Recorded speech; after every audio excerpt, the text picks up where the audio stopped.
Hello, everybody. Welcome to the Hang Up. I hope you're all doing well. I'm Matt Dillahunty. Thanks for joining me tonight here on the line. I'll have my guest in here in just a moment. I just realized I forgot to start call-in studio on my machine. And it's important to remind people that this is a call-in show and that like all the other shows on, or like most of the other shows on the Line Network, we are going to prioritize any theist callers that want to call in and defend what they believe. I'll be happy to get into details in a little bit, just as a reminder. But as always, we want good conversations. If you're not ready to answer questions or defend beliefs, you don't have to call in. And you can, at any point during the conversation, just say, yeah, I don't have an answer for that right now. It's going to make things go much better. Most of the best conversations have been with people who are like, yeah, you know, I think this, and is that a good reason? And we have a discussion about whether or not there's a good reason. Because right now, neither myself nor co-host believe in a God. We are not convinced. We don't see good reason. And if we're wrong, we'd like to know. But if you who believe are in fact wrong, wouldn't you like to know that you are wrong? And I don't mean wrong in the sense of, I believe there's a God. There may or may not be a God. That's independent of whether or not your belief in a God is warranted. Those things are separate. Whether or not a God exists and whether or not your belief is warranted are separate.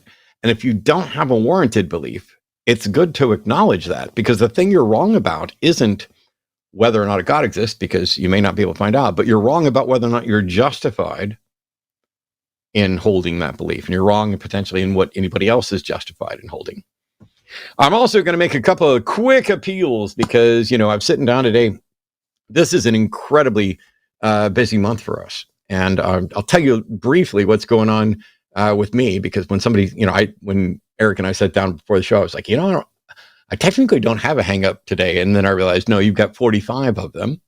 I am knocking out videos for my Atheist Debates Patreon project. They will be up for patrons tomorrow. Everybody else gets them spread out over next month. They go live generally on Fridays.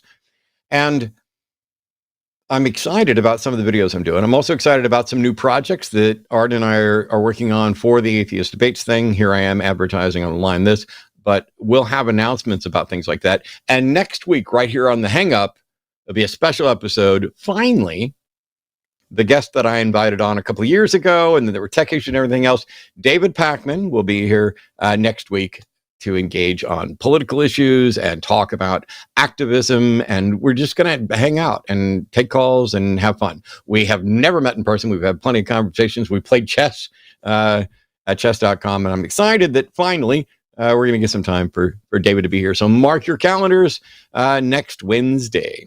On another note, I'm going to say that I am at least tentatively in favor of Canada becoming the 51st state. And I say that because if Canada becomes the 51st state, then it will get 54 electoral votes, which means we will basically have a second California.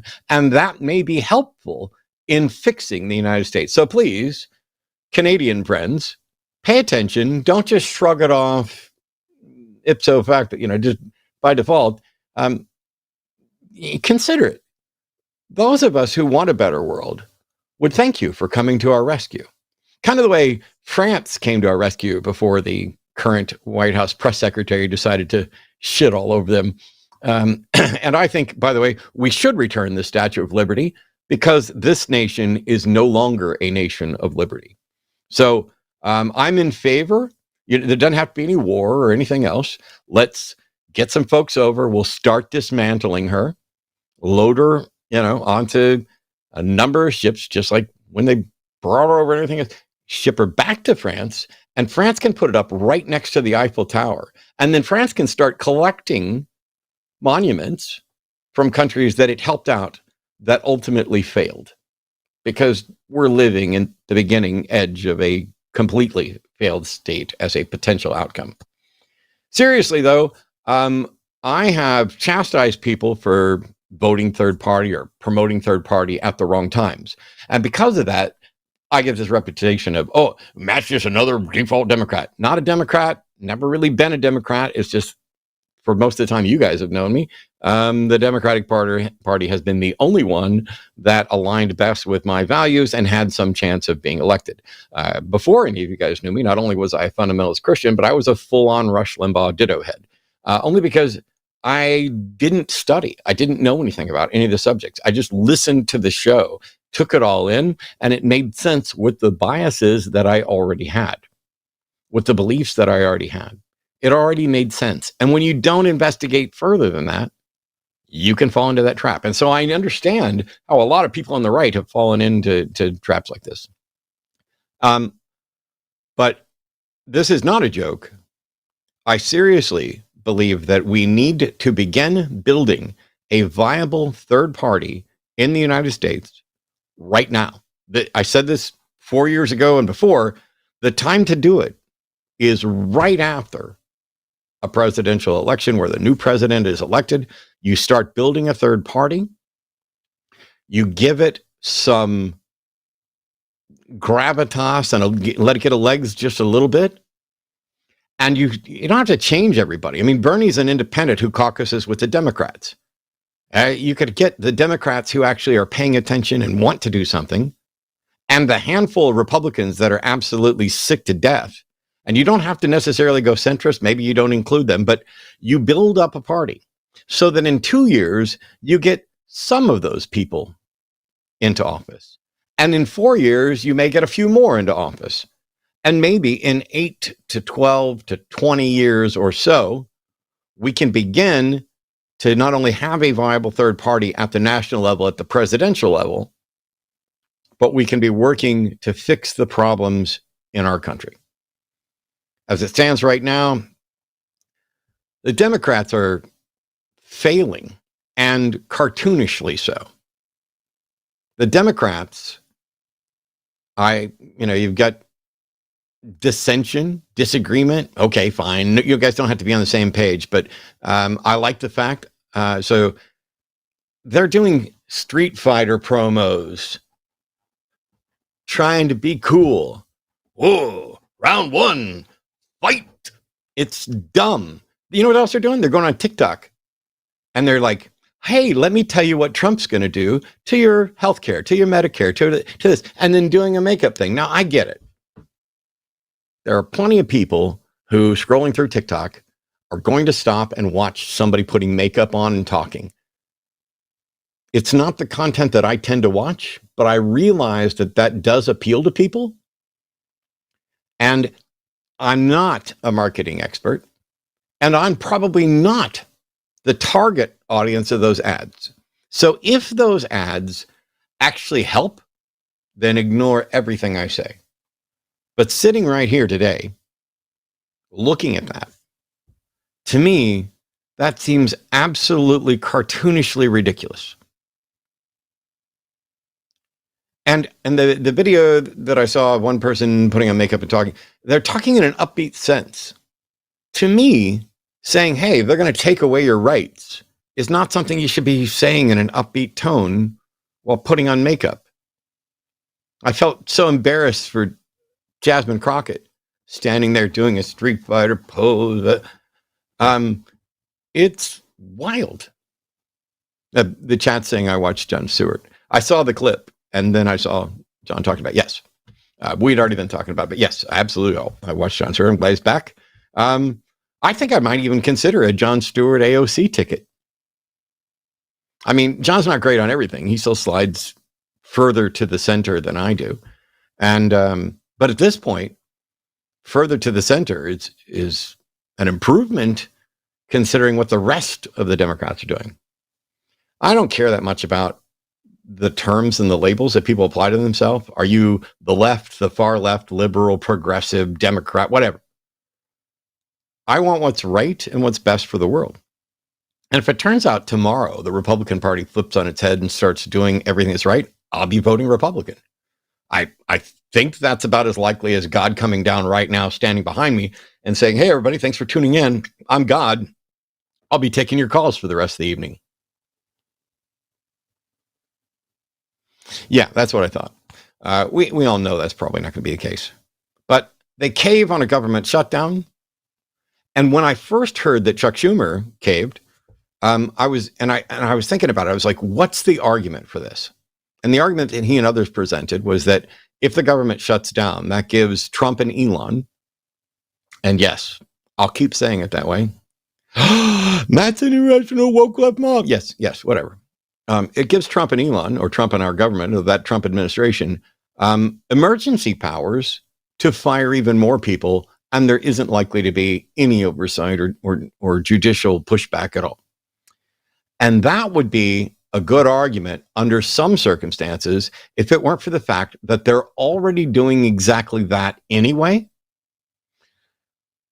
They are stacking the courts they can stack. They are ignoring the courts they can ignore.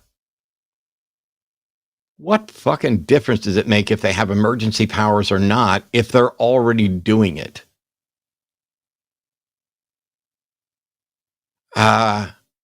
It's wild. Yes, I'm sorry, I'm looking at chat. The Canada thing was a bit. I don't think Canada is seriously going to do that or anything else. I'm saying that's a better plan than any I've heard. Come save us, Canada. Sorry. When I got done with the Canada thing, I said, said something like seriously so that I would distinguish. I'm sorry. Hey, all my friends up in Canada, eh? I know your blood pressure probably just like jumped up to, or your pulse probably just jumped up to 95, 97, something like that. It was just a joke. Take a breath. Have a Labatt's. Somebody's like, you expect Canada to get a vote. If anybody's going to get a vote, although Canada's kind of fallen apart a little bit too. Everybody is. There's this pushback on the right. Yeah, comedy's loud now. There we go. I'll steal another thing from John or whoever. But I originally thought that Chuck Schumer's argument made sense because I was worried about what would happen with the emergency powers. And then AOC and Jasmine Crockett and Hakeem Jeffries, who, by the way, start swinging at more pitches, motherfucker, basically pointed out what I'm saying, that they're going to do it anyway. And it is almost embarrassingly stupid and counterproductive to give them what they want instead of making them earn it. I'd highly recommend you go watch the rest, or what Jon Stewart said about the rest of this, because he brought up other points about that. That's not what I was here for today.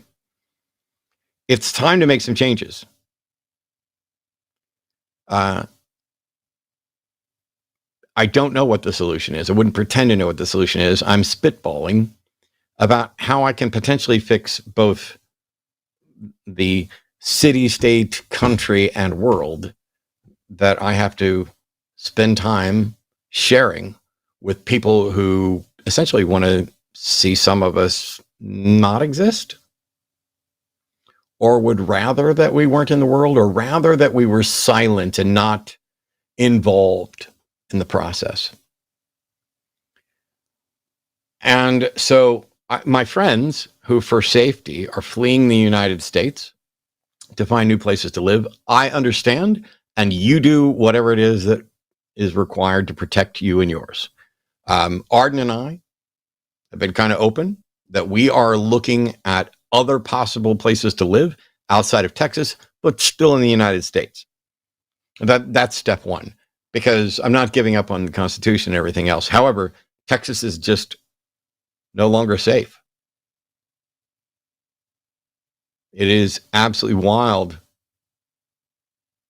watching what's been going on in the country. I think my favorite meme of the last couple of days that I've seen is a meme that talks about there are more kids in Texas with measles than there are trans college athletes in all of America. Guess which one they want you to focus on? I think that's one of the most perfect memes I've seen this week, kind of highlighting the nuts and bolts of where their focus is. Now, courts are starting to push back on the administration, calling some of the Oklahoma. You've got to be fucking kidding. No goddamn way am I going to Oklahoma. My friends in Oklahoma are getting out of Oklahoma. Courts are starting to push back and saying that this is illegal and this is illegal. And, they're pushing back against Trump. The question is, will they listen? Because when the Supreme Court declared that Trump is essentially king, that there's nothing illegal he can do if it's part of his official duties, they caused this. And Chief Justice Roberts can send out little memos about how Trump needs to respect judges and the rule of law all he wants to. And Trump can look at Chief Justice Roberts and say, shut the fuck up, I'm the president. That's called free speech. It's absolutely wild, the world I find myself in. And it's not fun, but there's a lot to worry about. But I did 8.5 years in the military. I'm a fan of our Constitution and what that Constitution is supposed to be. But I'm not a jingoist, and I'm not some default kind of pro-military dude. That's not where I'm at. I'm a patriot, but only to what the ideals of the Constitution. I'm not a jingoist, and I'm not a patriot to the president, to the presidency, to the Congress, to any of that. Those people are us, and they're supposed to be there working for us. And the fact that we now live in essentially an oligarchy demonstrates that they're not there to work for us. No surprise to those of us who called this all along. No surprise that Project 2025 is coming around in full effect. No surprise that, that Governor Abbott here in Texas is worried about furries or kids barking in school. Oh no, let's outlaw any non-human activity. Imagine any of you who are 28 years old or older. Imagine if you were 18 and just getting ready to vote for the first time.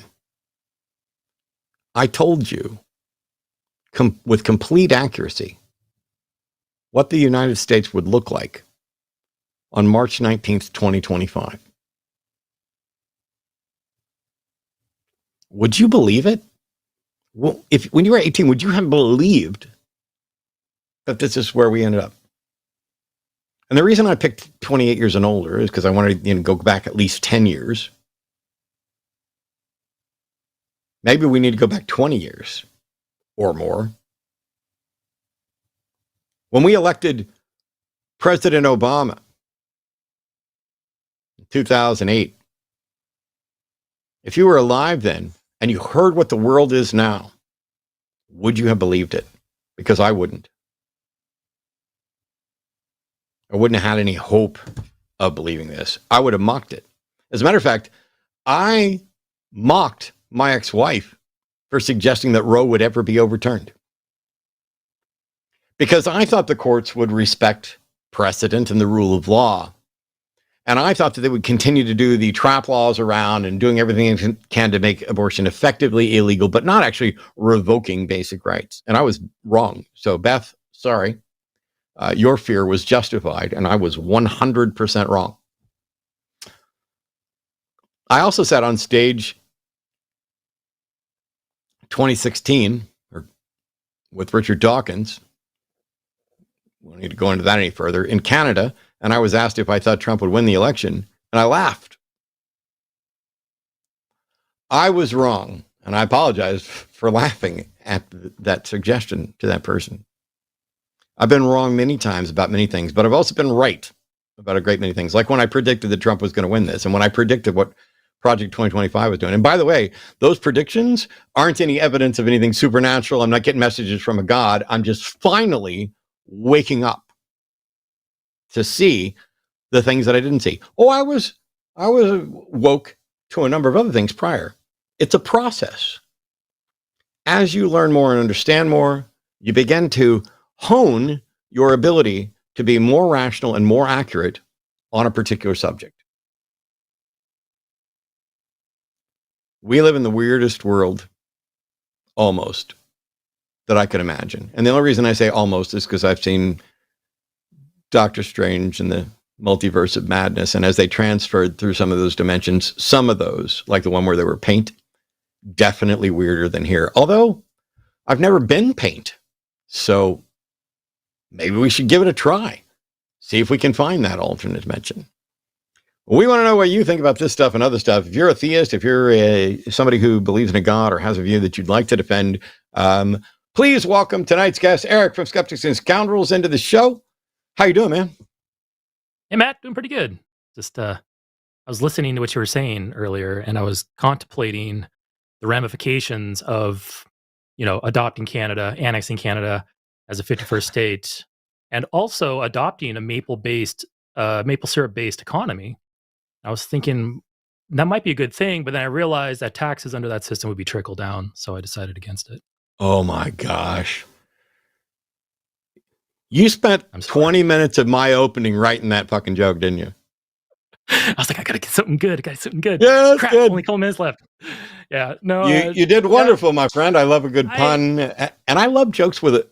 Like, if we had time, there's some jokes with like a 20-minute build-up that with a payoff make me fucking giggle like a little kid. But that was.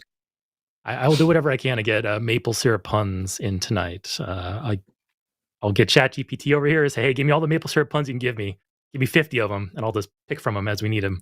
So it's also, if we added Canada, we'd have to have some kind of truce between Vermont maple syrup and Canadian maple syrup. Because, there's a fight there as to which one's better. Yeah. Or you can piss off both sides and just like make a Vermont Canada maple syrup blend. It's like mix them together. That would really piss people off, I think. Or you can get the stuff at the grocery store that's called maple syrup that isn't maple syrup. Maple syrup substitute. Vermonters and Canadians will unite against that. See, that's how you do it. Christians and Jews unite against Muslims. Canadians and Vermonters will unite against. Is it Vermonters? That's what it should be. Yep.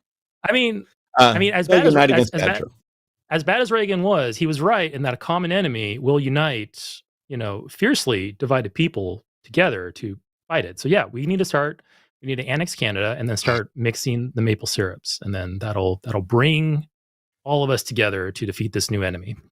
I think it's a good plan. We have 4 theist callers on right now. If you're ready, let's go. Absolutely.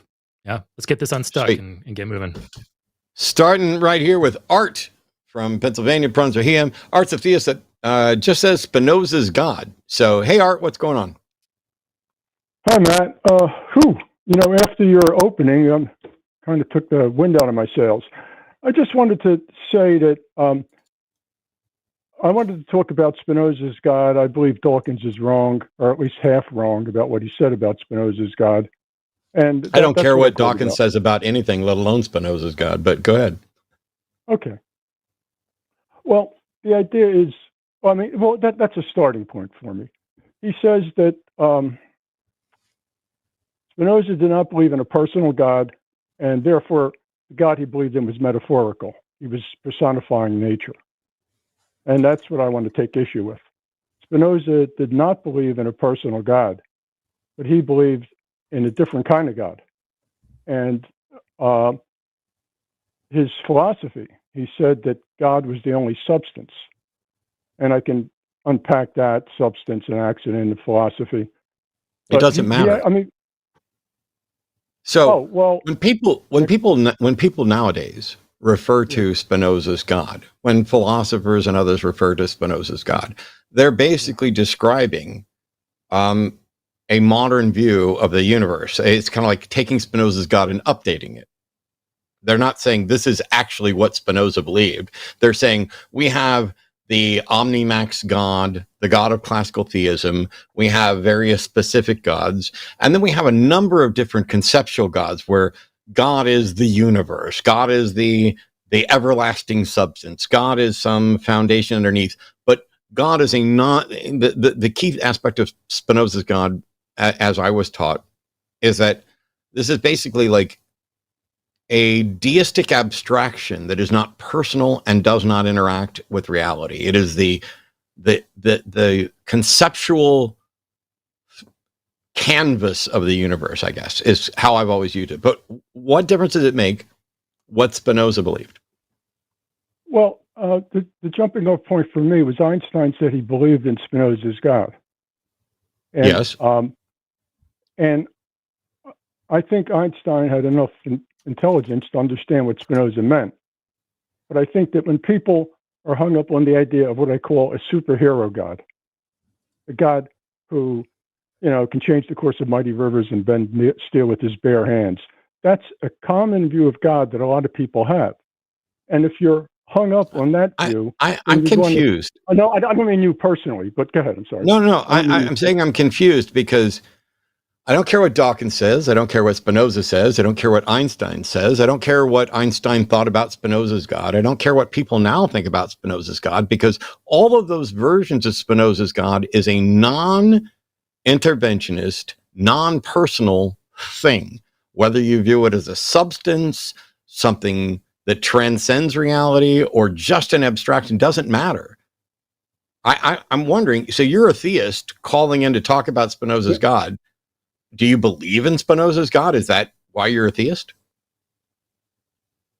Yeah, but for me, theists and atheists do not capture Spinoza's God. They're both... Okay, Art, Go ahead. please stop talking about other people and wide thing. Listen, and other things like, I think theists and atheists, blah, blah, blah. Well, first of all, you're a theist and I'm an atheist. And so is Eric. Can the three of us talk about what the three of us believe rather than you coming in to give a book report on what you think about what other people believe? Got it. Okay. Thank you. Superhero gods. Gods who are persons, gods who are thinking agents, gods who are separate from the universe. Well, first of all, there's a million of them. As soon as you make God a person, you've got Jesus, you've got Krishna, you've got Allah, you've got Yahweh. And in the universe, how many of them do we have? How many other intelligent beings have created their own gods? So the superhero God, the God who's a person, separate from creation, is like... Art. Yes, sir. Do you believe in a superhero God? No. Neither do I, and neither does Eric. Okay. So immediately after asking you if you could stop giving us a book report about what other people think and talk with us about what you and we think to figure out what those differences are, you immediately go into the next book report. Try again. Okay. All right. I believe that the God I'm talking about is reality itself. It's not. I don't know what that means. Okay, I don't know what that. Why would you call reality God? I can give you a metaphor to explain it. It's the simplest way. When you dream, everything in your dream is your thought. If you dream of the car you had in college, it's not made out of metal and steel and rubber. It's made out of your thought. The metaphor, the analogy. I'm sorry. Go ahead. It's not made out of anything. A dream is just a brain state. If you see a car in the street, you would say it's made out of metal. Like you didn't hear a word I just said. Go ahead. Run your script. Art, stop. I'm going to shut up now. Run your script, and I will let Eric, who is less likely to bite your head off in 10 seconds for doing more bullshit like this, talk to you. It's fine. Go ahead. Okay, fine. If there's a car in your driveway, it's made out of metal and steel and rubber.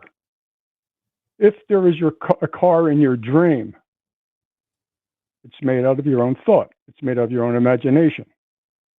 Are we okay with that? Or no, because the car in your dream doesn't exist. The same way that I can dream of an angel.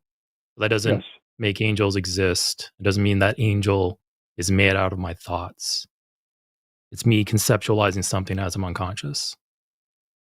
So we've already got like kind of an equivocation problem going on here, where you're trying to equate real objects with objects and thoughts. No, I'm not. It was a metaphor. I'm saying it's a metaphor. I'm saying that if you dream of something, it is your thought creating that car in your dream. I'm not trying to say, okay, so that's a metaphor. I would Now, even get I would back- even I would even object to the term creating that car in my dream, because I'm not creating anything. I'm just conceptualizing something. okay, you're conceptualizing a car in your dream, but Yeah. the So how does car this in how your does this dream. so how about this? Let's Yeah. just drop any metaphors or illustrations. Let's get back to the original question, right? Why do you adopt this position? Like, what does it give you? Okay, well, I was, you, okay. When you say this position, I was in the Right. process of explaining this position. Should we move on then? Are you okay with? Well, Okay. we understand that your position is basically pantheist, and it's based on Mhm. Spinoza's God, right? Which is basically a Yeah. pantheist position. You said yourself that God is reality itself. I got a feeling we're in about 99% alignment on just about everything except the labels. Okay, so I, what is that 1% difference, and what are you getting out of it? Why even go through any of this? okay. Um,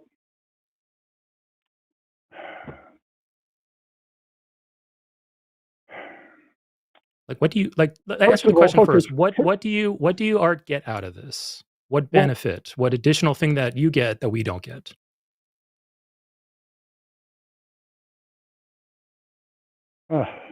okay. Can we go to truth first before benefit? Oh, it'll make it very brief.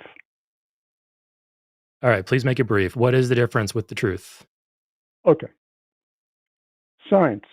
We begin with tens of millions of chemical compounds, which are all the result of 118 elements, which are all the result of 17 particles of the standard model of physics.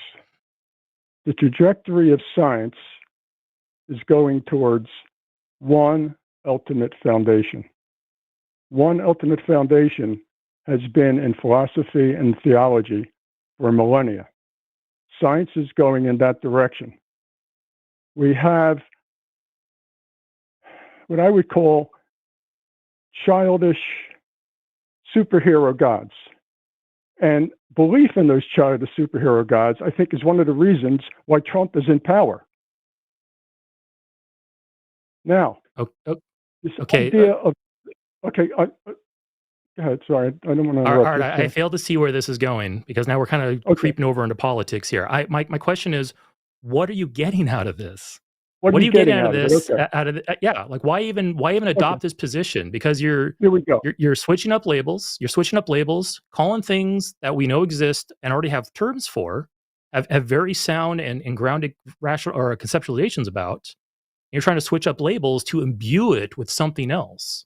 You're calling reality God, and I can only imagine you're doing that for some reason.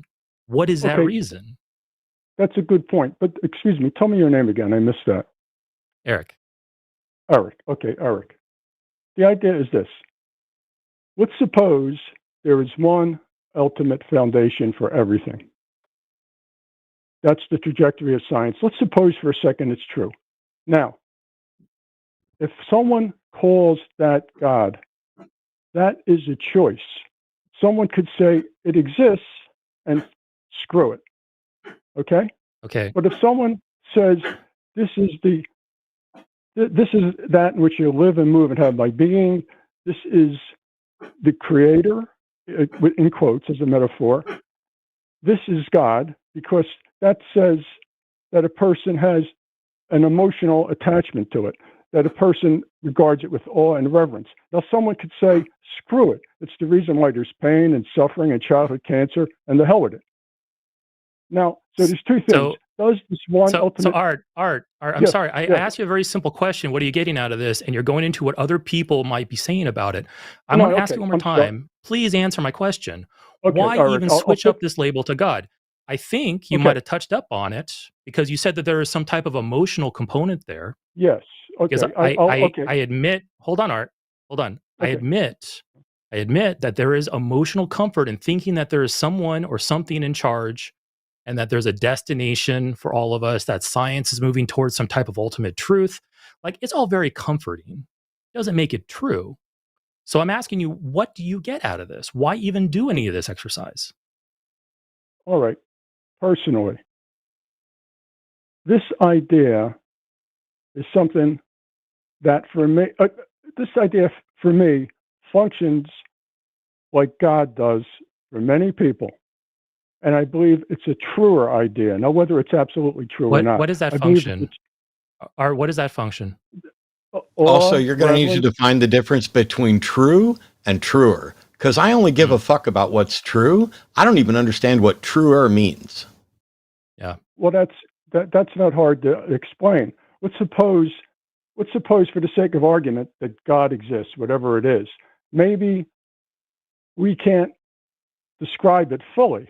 So we can have a bad description and we can have a better description. A bad description of the earth is that it's flat. A better description is that it's a sphere, but it's not a sphere because it's a little bit depressed at the poles. So calling the earth flat is untrue. Period. Right.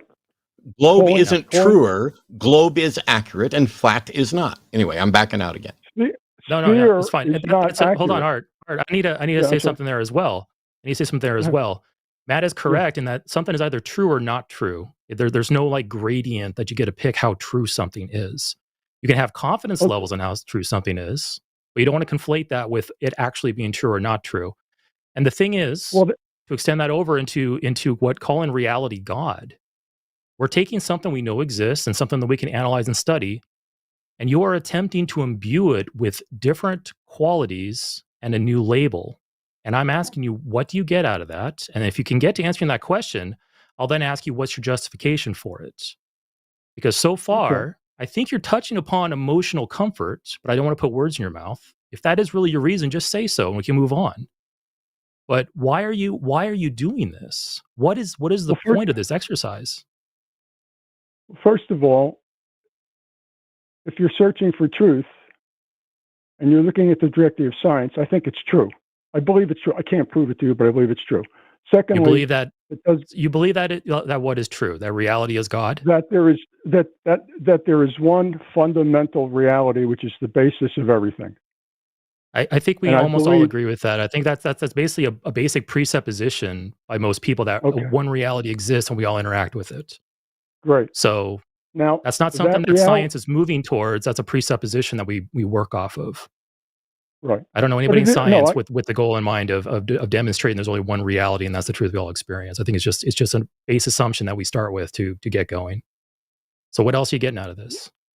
Well, first of all, they're looking for a theory of everything, which is close to that. But what I'm getting out of it, that's a very specific thing. The theory of everything is a very specific thing that ties all physics together. It's not talking about some fundamental truth that we're moving towards. It's a full understanding and unified understanding of physics and the way reality works, which I think is different than what you're thinking. I think what I'm thinking is a little beyond that, but I think it includes that. Okay, fine, it includes it, but it's something different. It's a superset of what the theory of everything is all about. Again, I'll ask you one more time. I'm begging you for an answer here. Why are you doing this? Like, what is the point? Number one, I believe it's true. Okay. Number two, why do you believe it's true? For clarity, I need you to tell me, when you say I believe it's true, what is it? Yeah. I believe there is one fundamental basis for all of reality. Why should we care whether you think there's a fundamental basis for all of reality or what it is? You need to prove it. I don't care what you think. I care what you can prove. Oh, I'm not okay. I'm calling in on what do you believe and why. I'm not trying to prove it to you or Eric. Yes, the why is the fucking proof, man. We've explained this to you before. The why is what we're asking. We keep asking you questions about what are you talking about when you say this is true and this is true. We've finally narrowed it down. You believe there's one fundamental reality. And my brain, when you say I believe there's one fundamental reality, my brain says, so fucking what? What is your evidence? Actually, I don't even care what your evidence is for there's one true reality until you tell me why I should give a fuck why there's one, what about any of this. You have gone off about Spinoza's God and Einstein and metaphors and all of this shit. We're doing a live show, had you on for a long time. Please tell me features of your God, why it matters to anyone, and how we can know it's real or hang up.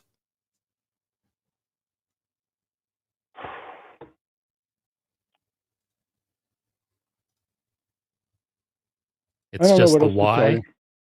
It's the why and Bye. the how, Art. Okay, Yeah. the why, Art. Nope, Am I still nope. on? You said you don't know what to tell me. Yeah. Call back when you get an answer. I am Yeah, give done wasting time. Give it some more thought, Art. Think about why you believe this. Write it down. Here's why I believe this. Number one, you said, I think it's true. That's fine. That's a good starting point, I guess. 2, 3, 4, why you believe it. And then for each of those points, then ask yourself, how do I know that this is true? So it's redundant. How do I know it's true? Blah, blah, blah. So scratch out that first one. Go through your other reasons, your other whys, and then ask yourself, how? How do I know this is true? Because like I said, I don't see you bringing anything to the table other than you mentioned other people, and I'm guessing might be some projection on your part, emotional comfort. Everyone wants to see something in charge and something that's in control and everything's going to be okay. But I see no value in just swapping out the label of reality with God, especially when you don't give it any type of new attributes. There's no Spinoza's God. There's not a personal God. Doesn't interact with us. It's just a relabeling of things we already study.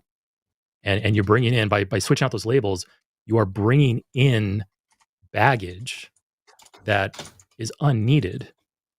If you want to talk about things in the sense of true and more true, you can have an understanding of reality without all that extra baggage. Adding that extra baggage gets you further away from the truth, especially when that baggage is unneeded. Just Occam's razor that shit. Just get it out of there. And then you're closer to the truth at that point. My thing with Art is, if I had to guess, Art's a nice guy with some background in believing religious things that he found to not be true. And he's on a journey of discovery. But rather than starting with Eric's suggestions of how do I find out what's true? How do I tell whether or not my beliefs are true? Instead, he's assumed that there must be some really important idea that he has access to. There's no way all these people could have believed in God for all this time if there wasn't something there. Yes, the something that is there, most probably, is human irrationality and discomfort with acknowledging that they don't have an answer to something. That's currently the most probable explanation. But instead, he's like, oh, I heard about Spinoza's God, but somebody represented Spinoza's God in a way that I don't think Spinoza meant. Well, I can't read Spinoza's mind, and he's fucking dead. And it doesn't matter what he thought or anybody else thought. But what he's describing, you have to also remember that when Spinoza was describing this, merely saying there is no God was not a particularly popular option or viable option, especially if you wanted to be published and remembered for things or get your other information out. And so, in much the same way that there are people alive right now who absolutely do not believe in any God and are in fact atheists, they will identify as agnostic or spiritual or use whatever other word they can, or, oh, I believe there's something higher power than us, I just don't know what it is. All of those things, and it's cowardice to avoid the stigma attached to actually acknowledging we do not have a reason to believe in a God.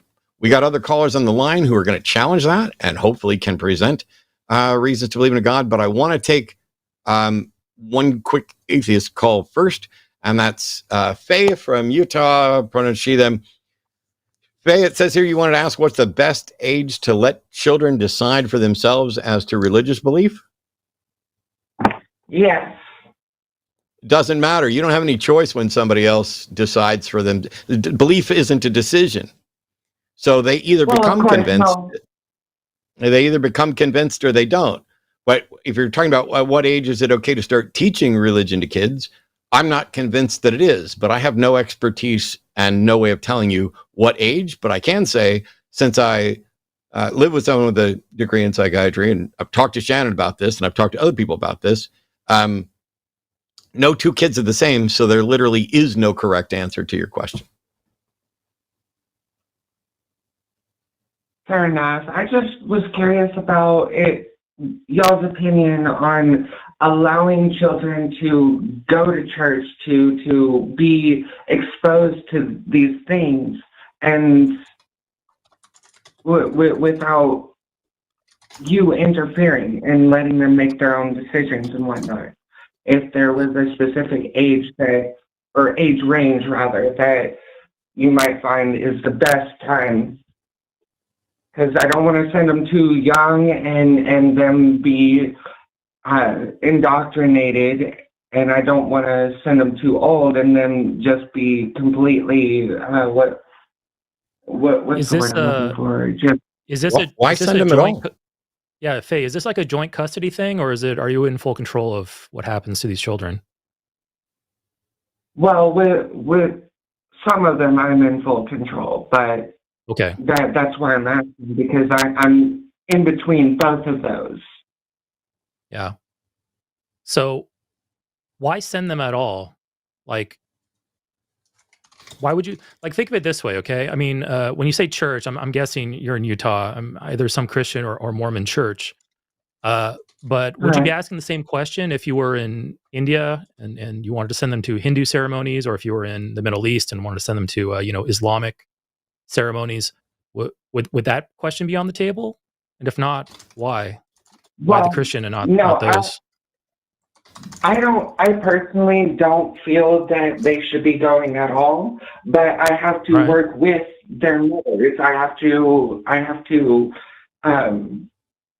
basically compromise, and I'm just trying to find where an age range that I feel that is comfortable for me to allow them to be exposed to these things, because yes, even in India, even in Saudi Arabia, regardless of the national religion, I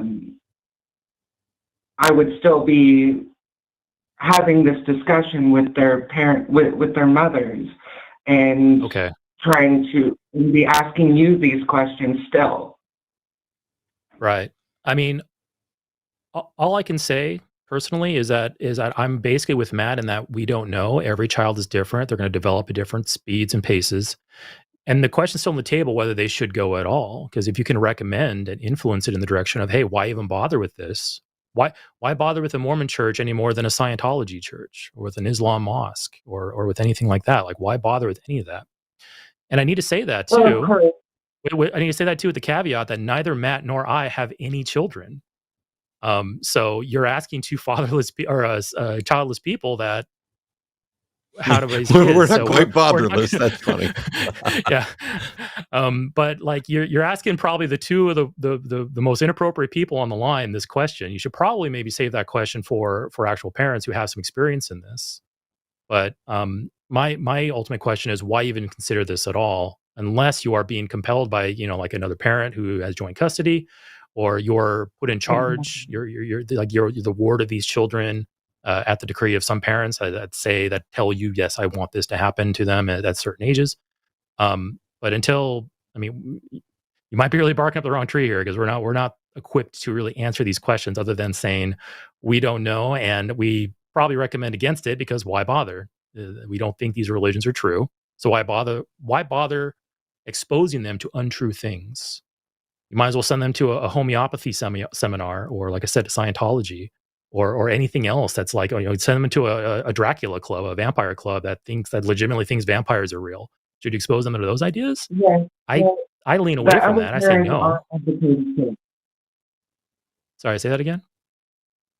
I'm sorry, I didn't mean to interrupt, but no worries. The other parents are advocating for them to be exposed to all these different things, and I'm just curious if there was a rough age range that would be the best time to expose them.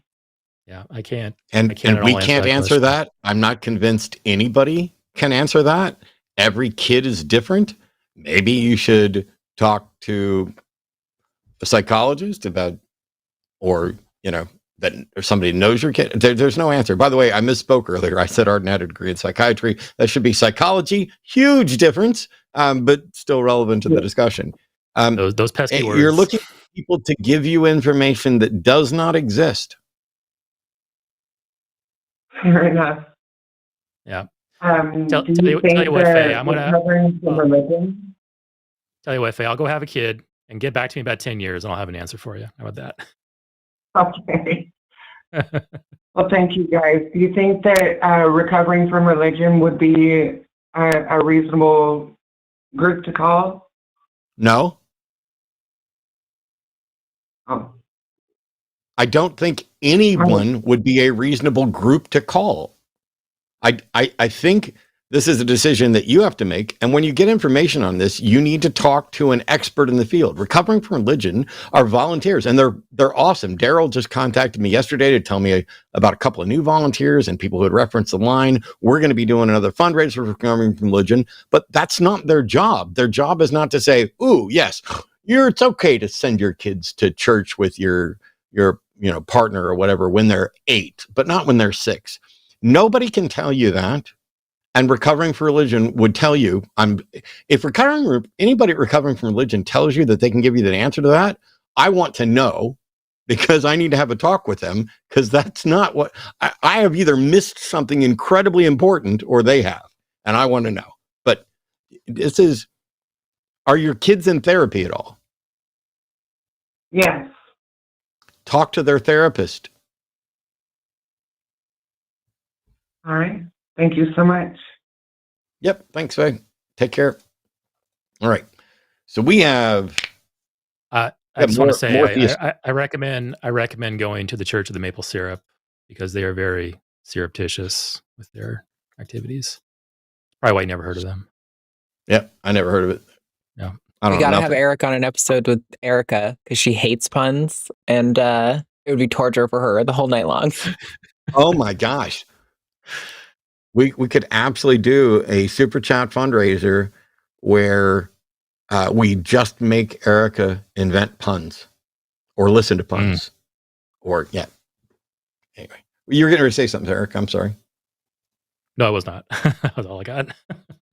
Plus, wouldn't it be like we can get Eric, Erica, and then Eric B. So there's Eric A, Eric B, Eric Prime. You're Prime. You're Eric Prime. Mm-hmm. Sweet. We have more callers, and hopefully we're getting closer and closer to the truth, because Zeno's calling, pruns or he, him. Zeno's a polytheist who has evidence for multiple gods. Hey, Zeno, when you say you have evidence, do you mean you have like empirical things for us to evaluate? Yes. Cool. How you doing? Had better days. Me too. But, yeah. If I believed in multiple lives or different realities, I'd say I've had better lives and better realities too, but I don't believe in that stuff. So, all right, you're on with me and Eric. Yeah. So give us your evidence for multiple gods.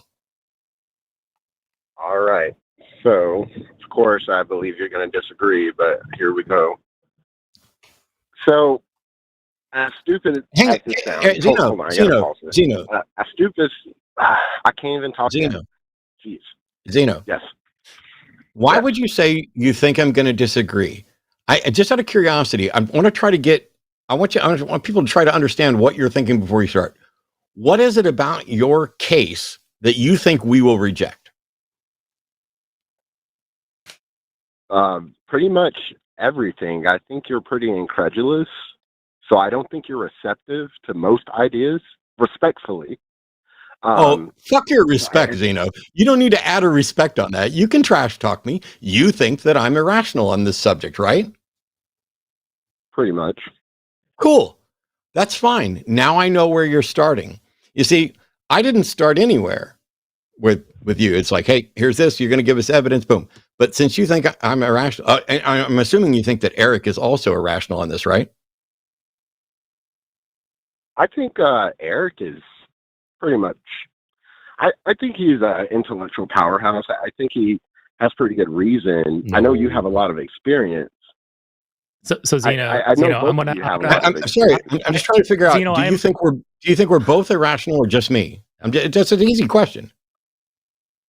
I think you're fractionally irrational. I think Eric has more intelligence than you. Cool. When it comes to this stuff. Zeno. I will be quiet Zeno, now. Let's try this one more time, okay? Zeno, let's try this one more time. Okay. I'm going to be in nearly complete alignment with Matt on this issue because we've heard these. I can probably already anticipate some of the stuff you're going to bring to the table here. I want to be in nearly complete alignment with Matt on this whole polytheism thing. So aren't we equal at that point on this matter then? Like, that's not going to make me any more rational or anything like that. Right? It's all right. Let him get to his evidence. I'm right, fine fine. taking a back seat. I got work to do. I'm just going to say that however irrational you find Matt, I'm going to be equally as irrational in your eyes because I'm going to have probably Matt's opinions about this and point of view on this polytheism thing. But with that out of the way, go ahead. Okay. So, what I got hung up on a couple of days ago just for saying I want to define God. So let's start there. Okay. Eric. Let's No. define God. Hang on. I'm going to pause. Who hung up on you for saying you wanted to define God? Who was it? I think Promise. No, it Right, wasn't. so you're Promise. saying, I'm not you're sure saying who it that was. you're saying to us right now that you merely wanted to define God, and because of that, Promise hung up on you. No, that's not what I'm saying. I know that I got hung up on. I'm sorry. just for Can we trying put a to poll? define Hey, it. shut up, Zeno. Shut up. Listen. Can we put a poll up in chat to see how many people in chat think that Zeno just said that without rewinding, and then maybe rewind? Because it sounded like you said that the other day you got hung up on just because you wanted to define God. Did you not utter those words? Yes, I said that. So then when I asked you if you were saying that Promise hung up on you just because you wanted to define God, and then you said, no, that's not what you said, which was the fucking lie, you fucking liar? I'm not going to let you lie about my fucking co-hosts. No, I said I don't know who hung up on me. I don't know who Okay. it was. I definitely. Somebody hung up on you the other day, and you thought it was Promise, right? When I asked you who? I took a guess. I think it was Promise. I don't Sure. know. So when I asked you, are you saying that you believe Promise hung up on you because you just wanted to find God? Is that true? And you said, no, that was a lie. What the fuck is going on in your head? I'm going to shut up now. I don't know what the fuck your game is. Shut your pie hole till I'm done. You're not going to get to start. Here we go. You're a liar. And I've just busted you for lying live in the fucking show. You're going to try to pretend like Matt's too irrational. He won't accept the evidence, but maybe Eric will. But Promise hung up on me the other day just for trying to define God. Okay. I'm not going to cuss you out or call you names or any of that stuff other than calling a liar a liar. You, sir, are a liar. You have lied today. It is recorded and busted. And I would bet if we put a poll up in chat, it'd be 90 some odd % pointing out that you are absolutely a whiny little liar. So we're going to take a step back. You're a polytheist who claims to have empirical evidence for multiple gods. Eric and I are here.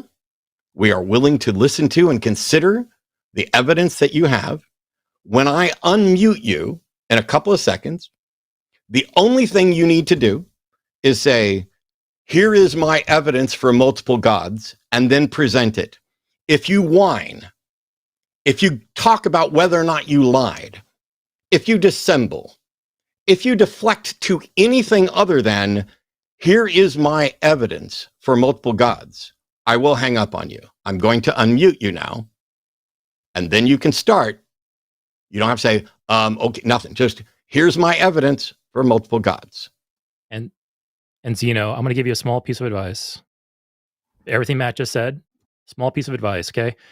You're here with a goal. Mhm. Your goal is either here to discuss the topic you presented or to air grievances and whine about previous calls. One of those is your goal, all right? If your goal is to talk about the subject, then every time you want to bring up some past grievance, don't mention it. Just swallow that and continue on talking about the topic. Because if that is your objective, then that's what you should do. So go ahead. Okay. Why do you believe polytheism is true? And what's your evidence for it? Okay, sure. So first, Eric, we have to start with defining God. No, I'm sorry. I think I told you very clearly. I think I told you very clearly that all you had to do was say, my evidence for multiple gods is not, first, Eric, we need to start by defining gods. Now you're going to make me look like a liar because I said I would hang up on you. But because Eric jumped in to say something that might have caused your brain to sidetrack so that you forgot what I said, I'll just let all that go. I'm going to unmute you, and you need to say, here's my evidence for multiple gods, and then present it. I'm going to unmute you now. Try to pay attention. You are unmuted. Eric, are we going to try this again without Matt? Bye. Yeah, Zeno, there you go. You just tripped over yourself again. You're not here to talk about the topic. You're here to gripe. We don't want to hear you griping. Yep. See, I've done this for 20 years, and I get it. I'm so tuned to some of this stuff that I can spot liars and trolls quicker than some people. And so they're like, why is Matt so hot-headed? Maybe it's because I'm under attack 24/7. Maybe it's because I've been sitting here for 20 years getting liars and trolls to waste my time, my co-host's time, and the audience's time. Some of us give a shit about whether or not there's a good reason to believe in a God. If you don't, and you call in, you're going to get the hammer. But if you do care about honest discussions and presenting evidence and talking about who's reasonable, then you're going to get to have a conversation. Zeno is just going to be banned. Like, I'm not banning you right now. I'm not going to ban you from the line because you're going to be a bit of fun, Zeno, because you're going to keep calling in and keep screwing up. Let me tell you something. When you've got promise potentially hanging up on you because all you wanted to do was define God, you got issues. Big issues. All right. Let's try. We got Denny in Illinois. We've seen the last couple people. Denny, you got to turn on the background. Sorry, Denny. Okay, I'm going to mute Denny while Denny figures out what's going on there. Denny's calling from Illinois. Denny's the theist, pronoun he, says, I'm a Gnostic Christian trying to prove God's existence of the foundation of the universe, which is called God. Okay, I'm a little bit confused, but hopefully Denny's muted now. So Denny, you're on with Eric and Matt. Hey, what's up, guys? How have you been? Can you hear me well? Yep, hear you. Pretty good. Yep. Okay, I think. I just heard the beeping noise, so. Yep, it beeps every time you come off. Yeah, so I'm Agnostic Christian, yeah. And to a beginning question, like, do you think God is a human invention of some way? It depends on what God you're talking about. I think many gods have. Do you think humans have invented gods, Denny? Yeah, in certain beneficial ways. Yeah. So you and I, and I'm assuming Eric, all three of us think that some humans have invented some gods. If there is a God that is real and is not an invention of humans, I'm unaware of it. Yeah, I got you.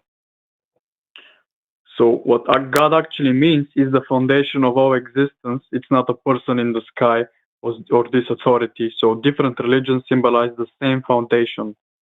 Why would I don't? First of all, we're going to want to know what you mean by foundation of reality, and not it. So it's not a personal. It's not a being. It doesn't think. Yeah, it's not a being you can observe. It's just the force that dwells in all living and non-living things. Okay, the force. So you're adding too much. So God is a force. It doesn't think or have any desires, right? Yeah, it's a force within us. The kingdom of God is within. So no, it doesn't have. It's just a force, a foundation. How can you? Okay. I don't believe. I don't know how to describe a force that is in all living things. Is the force only in living things? You could say that, but it's only non-material and material as well. So both. That's not even remotely an answer to the question that I asked. I didn't ask if it was material or non-material. I'm asking you. You said that God is a force in all living things. Is God a force in a rock? In a rock. So rock is a group of atoms which vibrate at a certain rate to create.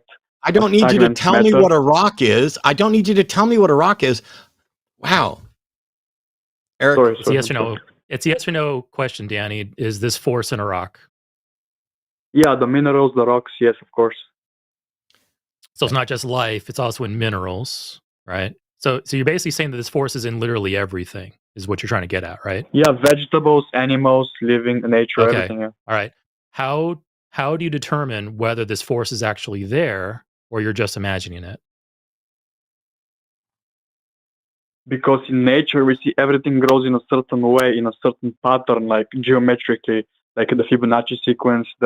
Everything grows in a certain way, which is influenced by this foundation, which is non-visible, non-perceivable.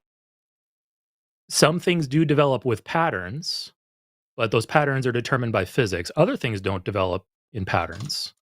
So I'm saying the origins of patterns. Sorry. I asked you if this was wrong. Like, I'm basically asking, like, if you were wrong about this, how would you know? Like, you're saying that this force is there and you see it because of patterns, but those patterns are perfectly explained by just physics and the laws of physics and the laws of nature.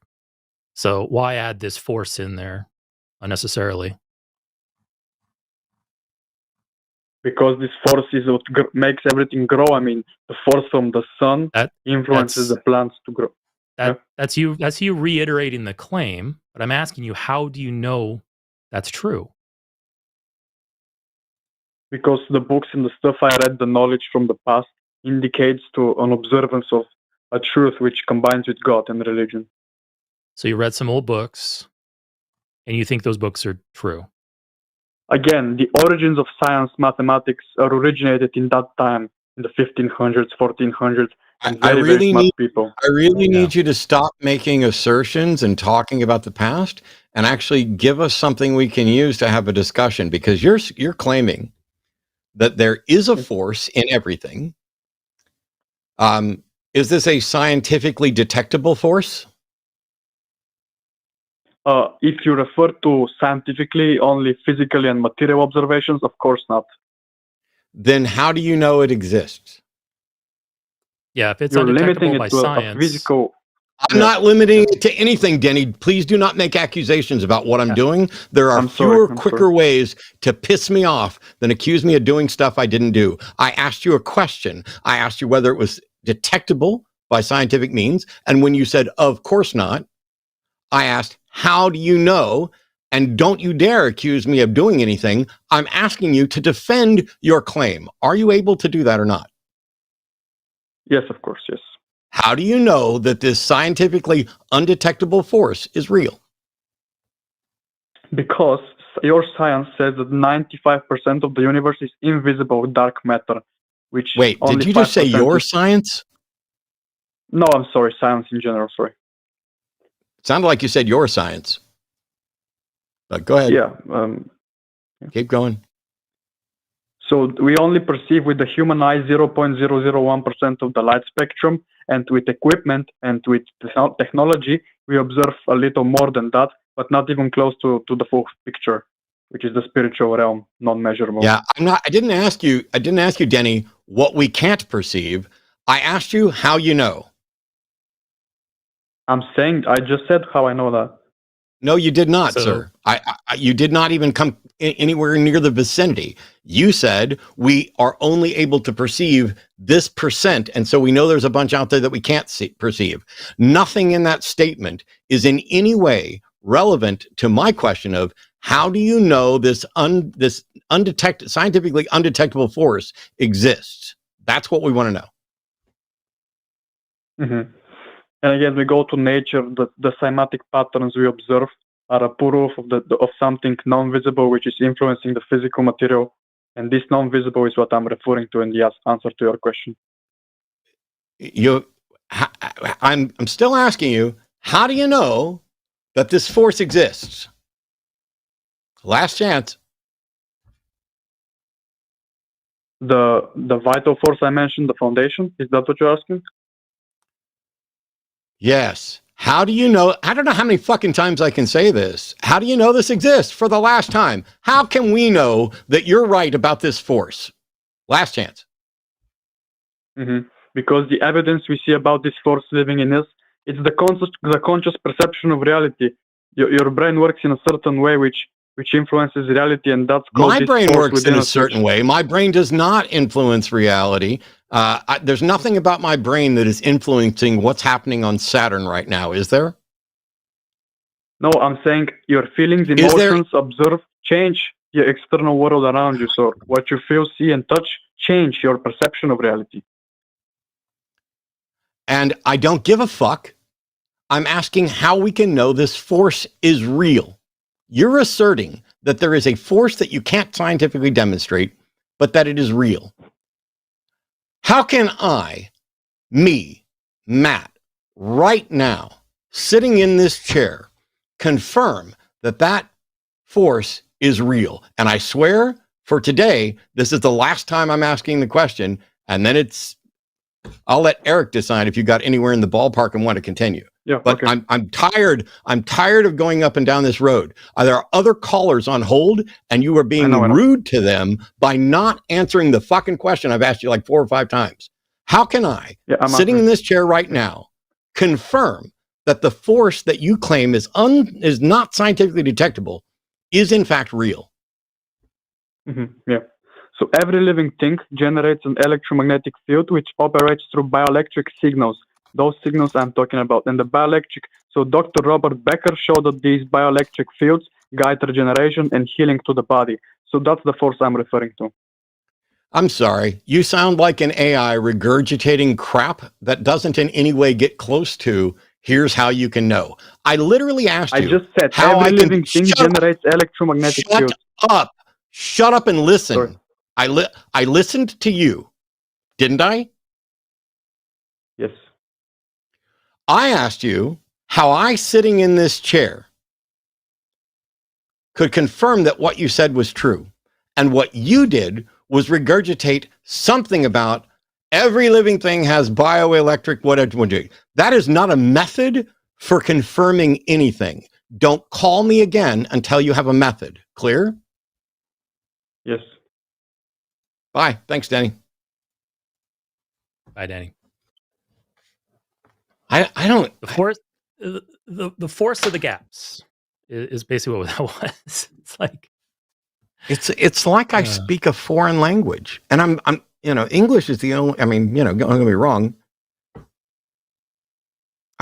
I mean that is the only way that somebody who hasn't thought it through can answer, though. Like when you ask a very simple question like, how do we know it's there? How do you know if it's not actually there? How would you know that? How do you measure it? And then Denny was hitting the points of, well, science can't detect it. And I think he was leaning towards it's immaterial, which means that he can't detect it either, which means it's just he's drawing inferences from things he doesn't understand. This is just the force of the gaps. And it's like, that's not good enough, because I can step in and say, it's not this force nonsense. It's pink invisible unicorns causing these patterns, because unicorns love patterns. And now I have just as much ground and justification that Denny has for his force. Yeah, And you got it's untestable, unfalsifiable stuff. Yeah. Just because we have an unknown, and Denny made some accurate points there. We only see a limited range of the spectrum of radio waves or energy waves. We can detect a larger section of that spectrum, and there's a lot of stuff that we don't know. That doesn't give us, though, Denny, the justification to hand wave at the stuff that we don't know and insert whatever we want based off of inferences that could very well be wrong and aren't justified by any evidence or empirical data. The honest thing to do is say, I don't know what causes these patterns. We do know what causes these patterns, by the way. It's physics. But simply saying, I don't know, I'm going to wait to find out more when the evidence and the data comes in. That's the honest thing to do. Because if you start jumping through these inferences and start coming up with these conclusions of the force or pink unicorns, invisible ones, that's the important part, then that stops us from finding the real answers. That stops us from thinking about it a little bit more. It's like it's the force of the gaps with a little mixture of argument from incredulity in there. because it's so strange because, Yeah. I mean, don't get me wrong, Denny did better, in some regards, but it's like Denny's thing is, oh, there's something out there. It's a force that's in everything. Okay. Even if there was a force that was in everything, which, by the way, you got things like electromagnetic force, things like that. It's a strong nuclear force, a weak nuclear force. You have forces. Yeah. Within science, we define forces because we can measure them and identify them. If you can't measure it and identify it, you don't get to call it a force. And so right off the bat, you're already making a mistake because you're saying, not you, Denny's saying, there is a scientifically undetectable force. Well, then how did you detect it? Well, so-and-so did a study, and every living thing has first of all, I don't know why you went to living things, Denny, because you already said it's in a fucking rock, and a rock is not a living thing. This is why I asked the question at the beginning. I asked the question at the beginning about if it's only in living things. Nope, it's everywhere. And if it turns out that there's genuinely a force that science has not discovered yet that permeates the fabric of space-time, the time to believe it is after science discovers it and confirms it, or after Denny comes up with a mechanism that isn't just talking about what we don't know and trying to come up with an analogy based on what we do know. But in any case, let's assume, for the sake of argument, that this force exists. It doesn't make it a god or multiple gods. There were plenty of things, and this is why Eric kind of mentioned the argument from ignorance, incredulity, the God of the gaps. Sorry. There are plenty of things that when we didn't have an answer, we gave credit to the gods. Thunder and lightning. Those things get attributed to gods. And then when we find out what actually caused them, and we find out that there's actually a identifiable physical construct within reality, all of a sudden those gods start vanishing. It's one of the reasons why gods like the God from Christianity, or the various gods from Christianity, haven't vanished. They're not making specific enough claims that can be debunked to show they're false. So they sit around being untestable, unfalsifiable, and absolutely useless, but they sure feel good to some people, and so they run with it. What happens, Denny, if in 3 years science discovers and is able to measure the very force that you claimed existed but was unmeasurable? That would mean that you're wrong about whether or not it was measurable, just that it hadn't been measured yet. It would also mean you're wrong about whether or not it's natural or limited to the natural. And so at a bare minimum, the conclusion you've reached is one of, bizarrely, we don't know enough, so I'm going to assume it's this. And because I can assume it's this, I'm going to say this is God. All those other people talking about God, they got it wrong. Denny got it right. God is this force. And so if the force is there, what's the justification for calling it God?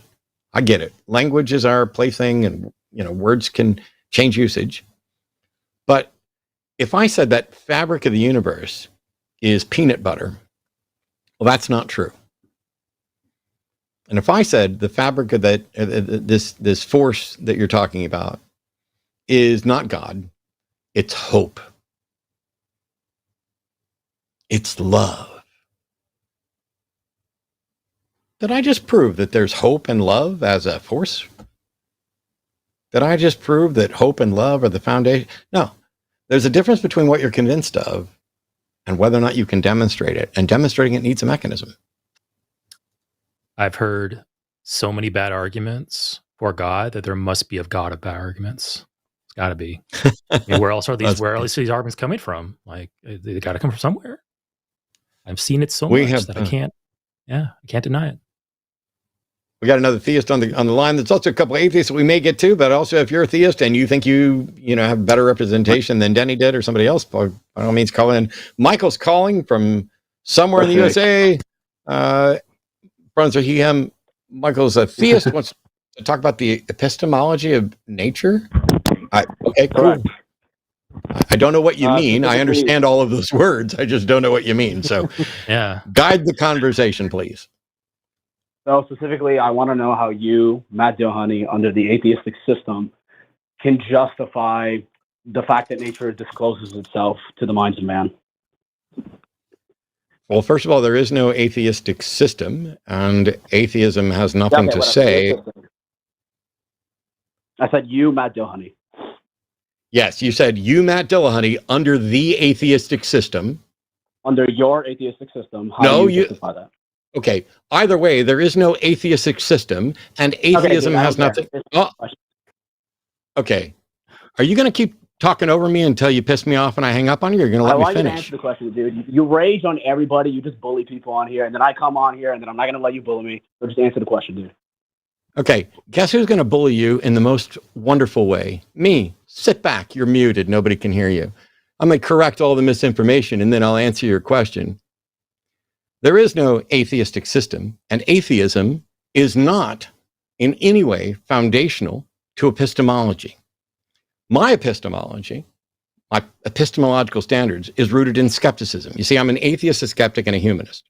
Skepticism is how I work epistemology, that I want to believe as many true things as possible and as few false things as possible, that we shouldn't believe things until there's sufficient evidence. And yes, each individual is going to be the ones that demonstrate that evidence. But if you're asking whether or not we have some foundation to say, oh, here's how I know reality is reality, no, we don't. And neither does anybody else, as far as I can tell. There's been no solution. There's been assertions that, oh, God is the grounding of reality. Well, that's not demonstrated, and you would have to use some sort of epistemological test to actually get there.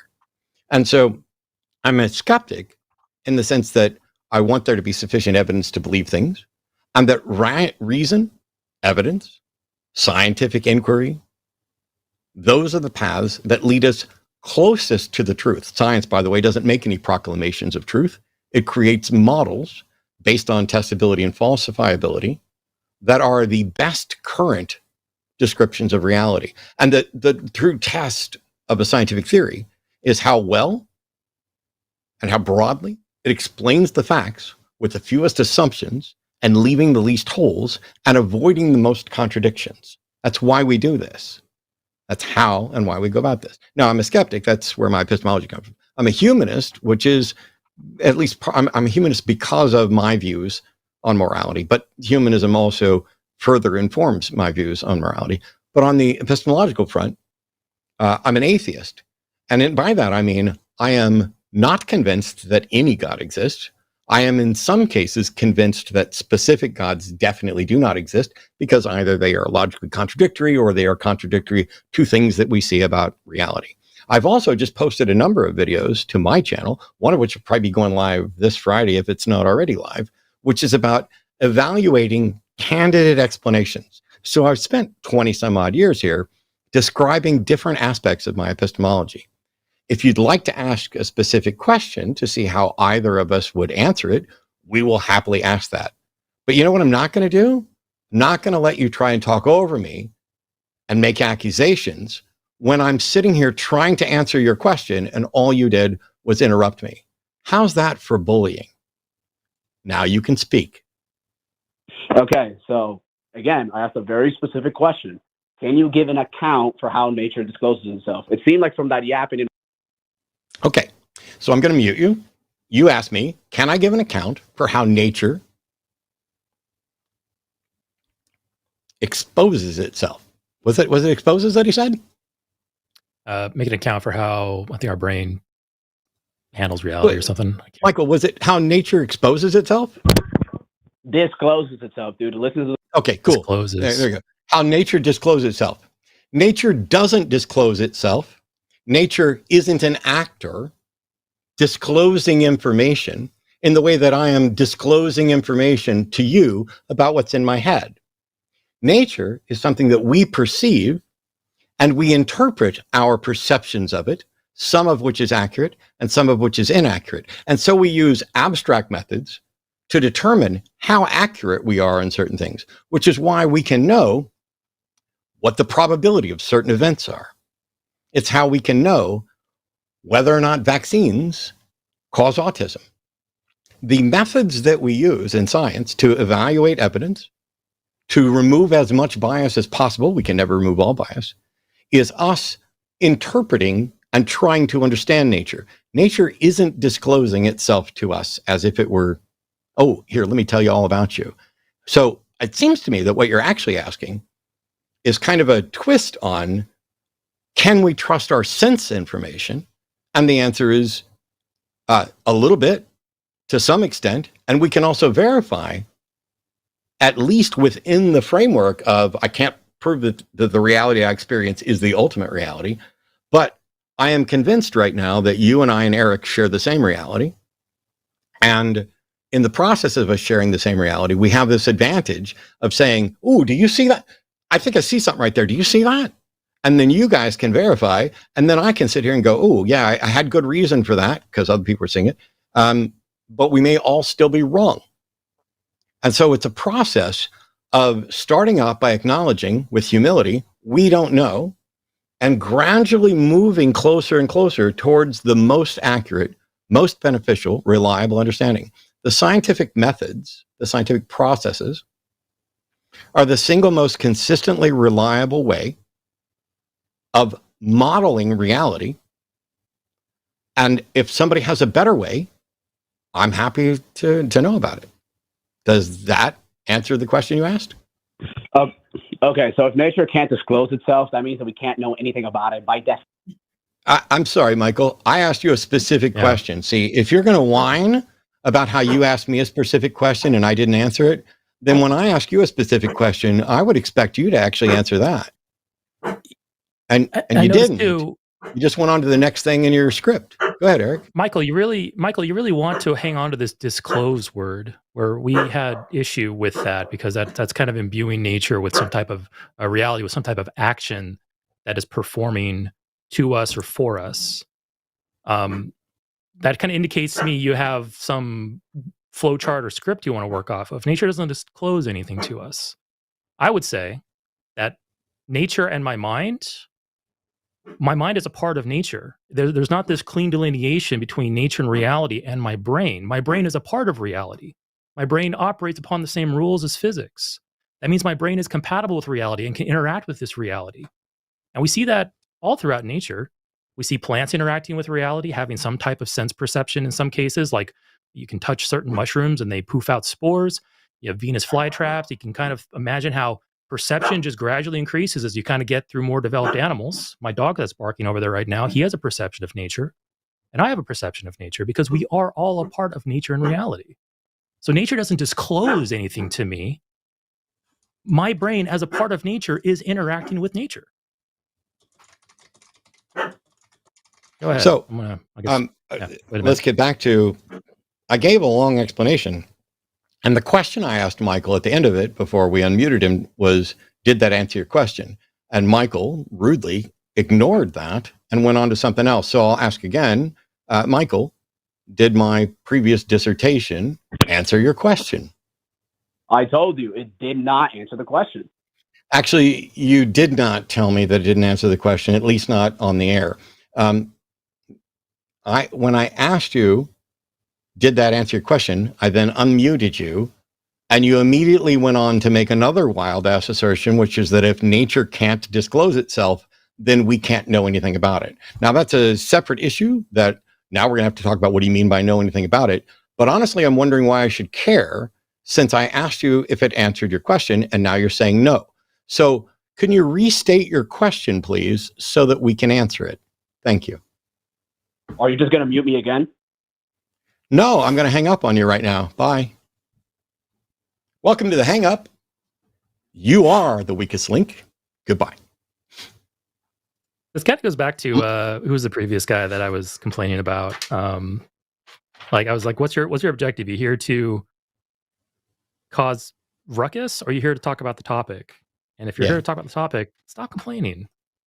Well, Michael's a repeat caller, and it's obvious. Weird. Michael doesn't like the fact that I answer questions and do this stuff, and then he doesn't get to just go unchallenged. Michael doesn't like the fact that I hang up on people who are dishonest. Michael doesn't like anything at all about me, and Michael's not interested in actually having a discussion. He's an anti-atheist bigot out of fear that he might have to acknowledge that the answers he thinks are right on these philosophical, epistemological foundations might be wrong. And so he makes assertions like, well, if nature doesn't disclose itself, then we can't know anything about it.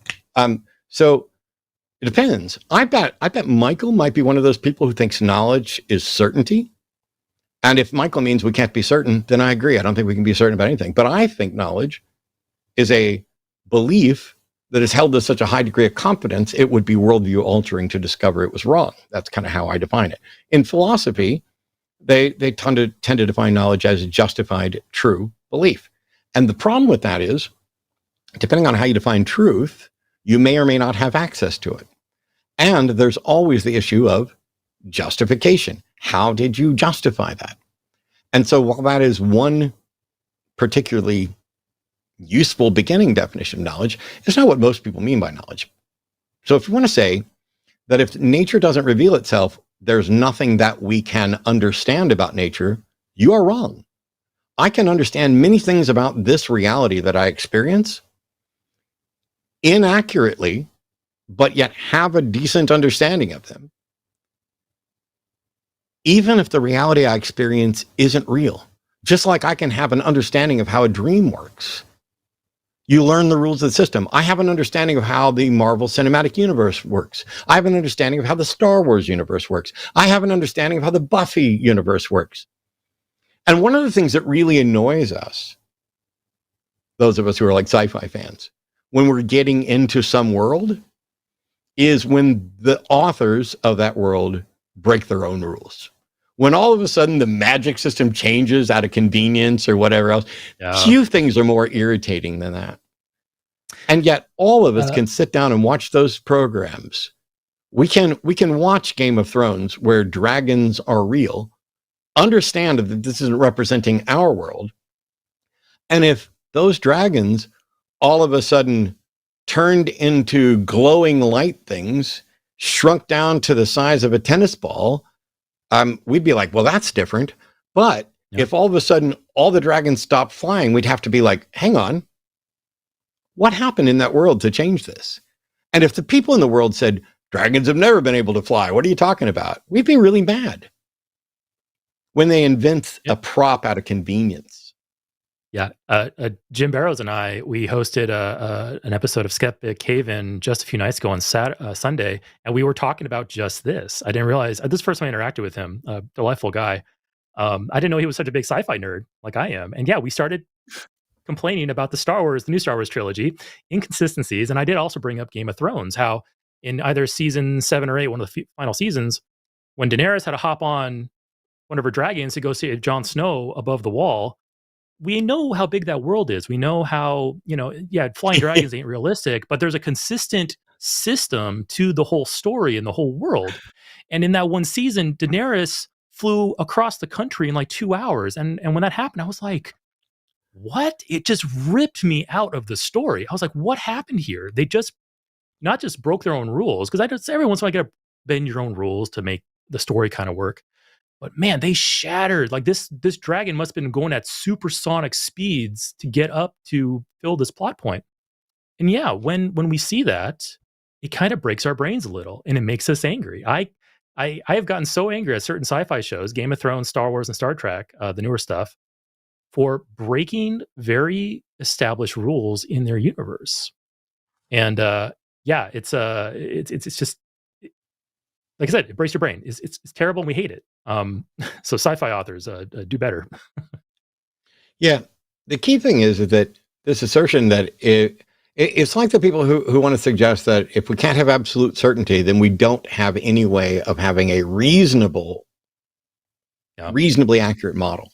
And the thing is, the only reason I think that we can't have absolute certainty is based on John Locke's objection to the cogito, which is that it is conditioned on the primacy of reason. We can never prove, at least so far, and I don't see any way that it's possible, that reason is inviolate. Reason cannot be violated. That reason is always reliable. We don't know that.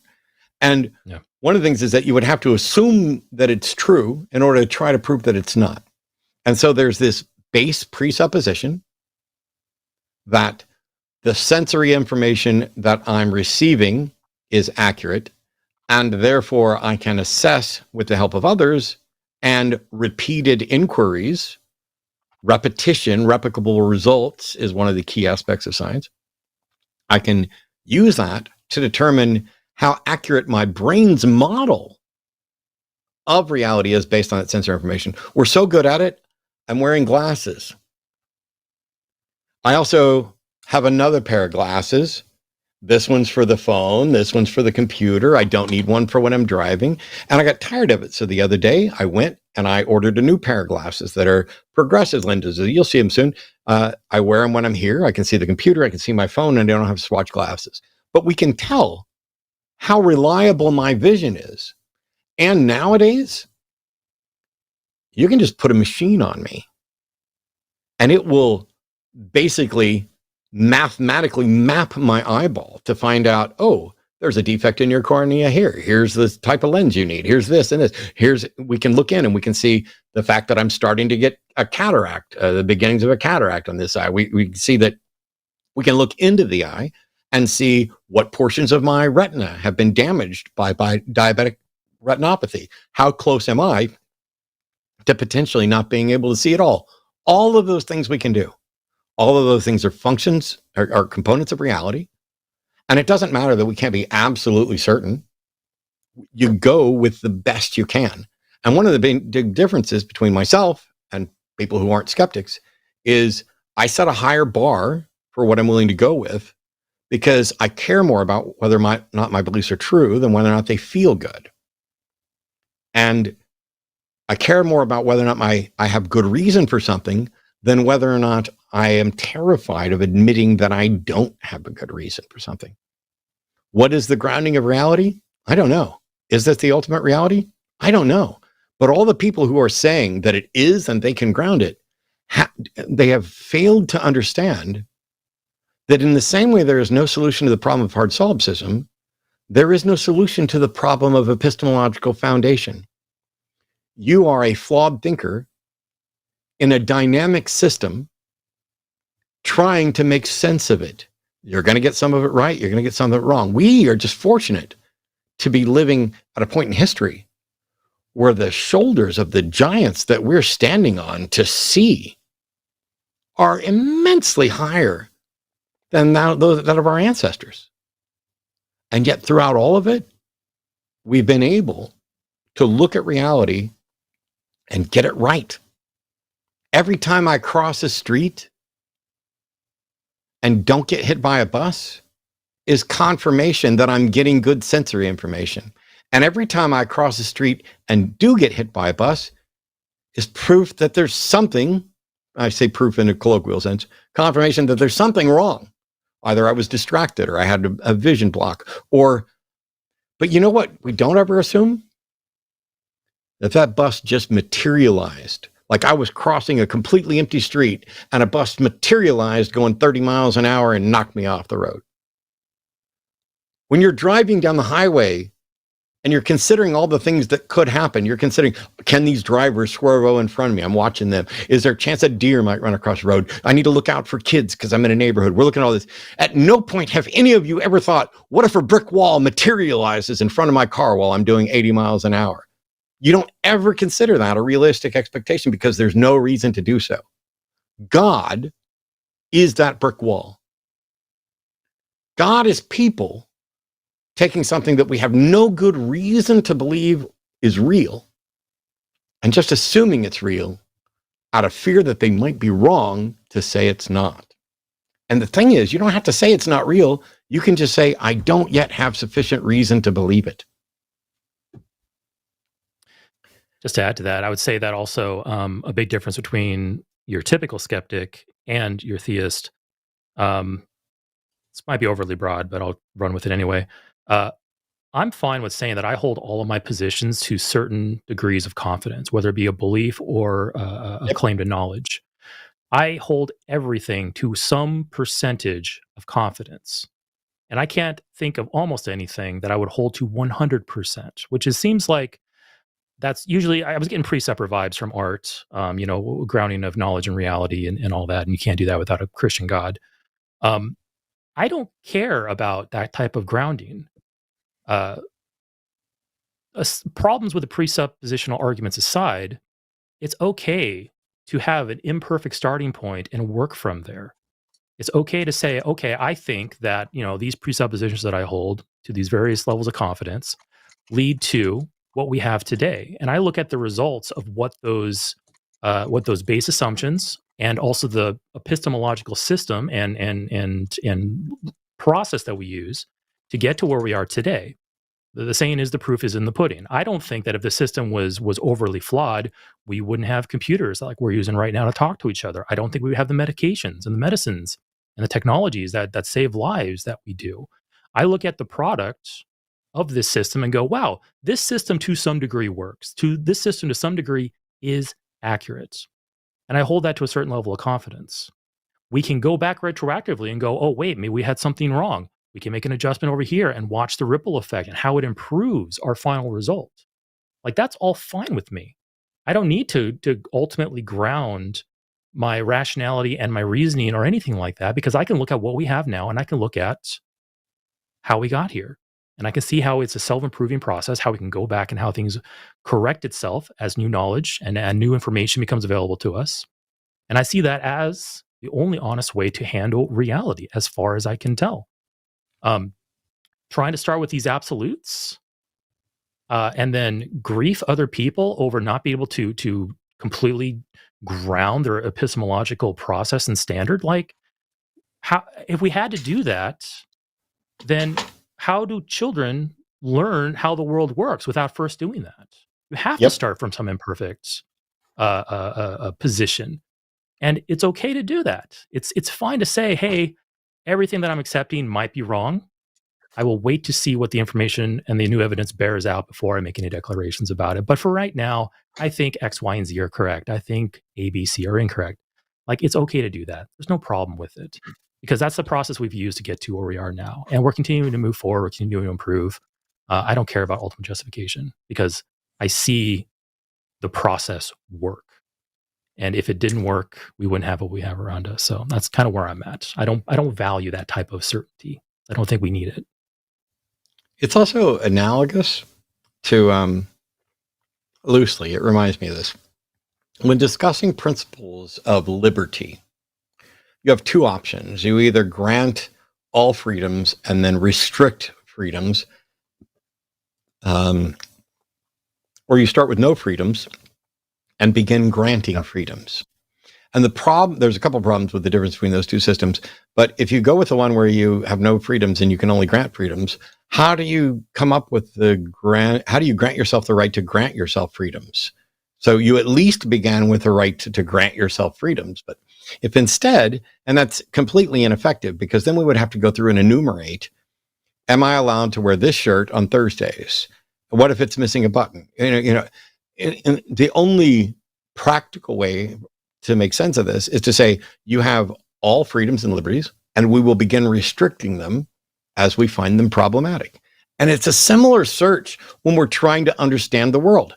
So you find a dead body in a room, suddenly everything is a suspect and you narrow down? Or do you begin with the facts of this and say, we definitely don't want to go around arresting everybody and getting all of them to come in and give their, no, I was, over here at this place. Instead, you start coming up with candidate explanations. And if that video is not live on my channel, somebody will put a link to it, I guess, in chat.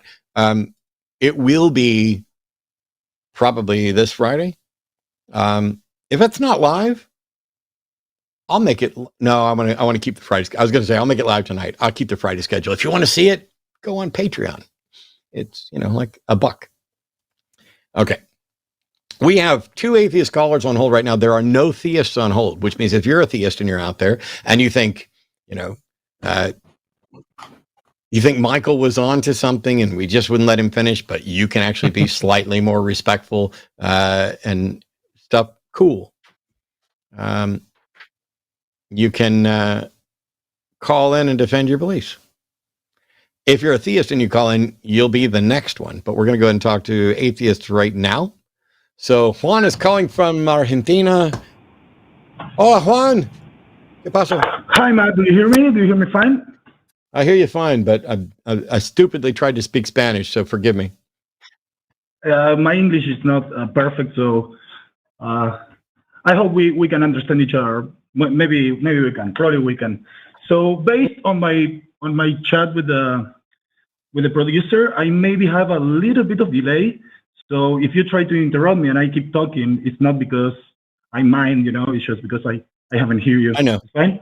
No, I'm making more judicious use of the mute button again because the delay is awful, and it's not everybody's fault. But also, some people I talk a lot, and some people don't seem to think I'm done when I'm not. So I'm just using mute to fix it. But go ahead, Juan. You want to talk about the 3 ways to find truth? It might help if you give your definition of truth and then say what they are. Well, it's complex to give that kind of definition. I start this debate speaking about like an absolute truth, which as a skeptic, I don't think it exists. So each time I speak with theists, it's like anybody has a different way of reaching the truth, and it is a repeat conversation in the call. In your program, I watch it a lot, and hey, Juan? It's like I make this. Yes. You said you don't think absolute truth exists. What do you mean? Well, I think we as human beings develop these 3 ways of reach different kinds of truth.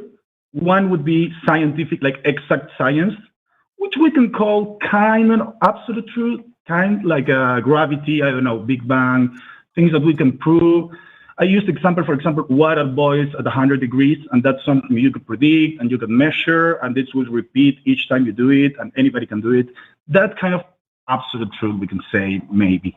I don't know if you agree with me in that, but you speak a lot about this. So I think I'm going to assume that maybe some of this difficulty or differences in understanding here might be, linguistic or cultural. But here's the thing: for me, something is true if it, in fact, matches reality. I'm going with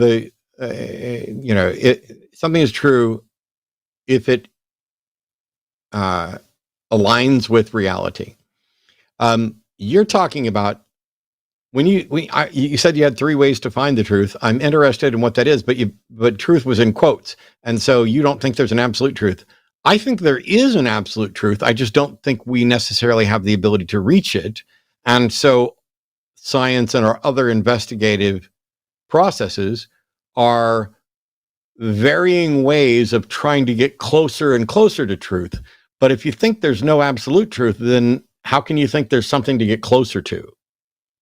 No, I agree with you. I wasn't trying to say that cool. We can't find it as individuals, but that's probably one. I got you. So what are the 3 ways that you wanted to talk about it? The 3 ways to get to truth? Well, the first one is the one that you speak all the time, and we just addressed that. It would be the exact science, like math, chemistry, physics, things that are predictable, and you can repeat an experiment every time. The second one is much more debatable, and I think it comes handy when you speak about historicity of Jesus Christ or those kind of things, or what gender means and sex means. That, to simplify, I will call it consensus, that are like social science, like history, like political science, economic science. I mean, there's a method there. It's not an exact method like physics, but we also have a method to decide if, for example, Alexander the Great was a real person and Jesus, we don't know. It's not an exact method, it's an infallible method, but different peers reach a consensus to say, okay, gender means this. Yeah. Sex means this. We're with you, Juan. There are the hard sciences. There are the soft sciences. What's the third way? And the third way that I found maybe the one that is always skept on is the judicial system. When we need to find a truth about something that happened, a conflict with the neighbors or whatever, the judicial system been improving this like millennia system when we're trying, I don't want to say the word evolve, like just improving or getting better at finding truth with science and with exact science. I mean like DNA and dactylography and all that things, and with the other methods like more social science. And I'm confused, Juan. I'm confused, Juan, because you're talking about ways to get to the truth, hard sciences and soft sciences. And then did you say the third one is the judicial system? Yeah. But the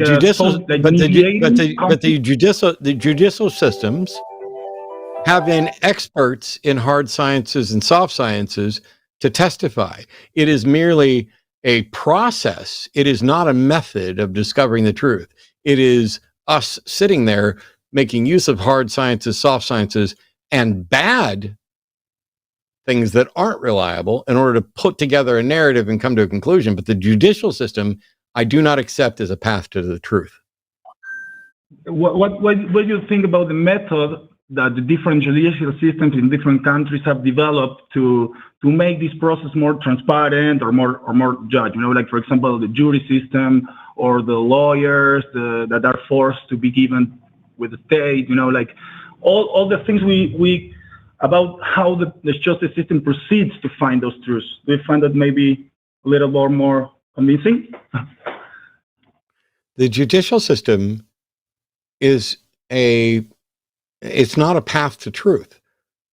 I mean, OJ killed people. That's the truth as far as I can tell. And the judicial system found him not guilty. The judicial system gets things wrong all the time.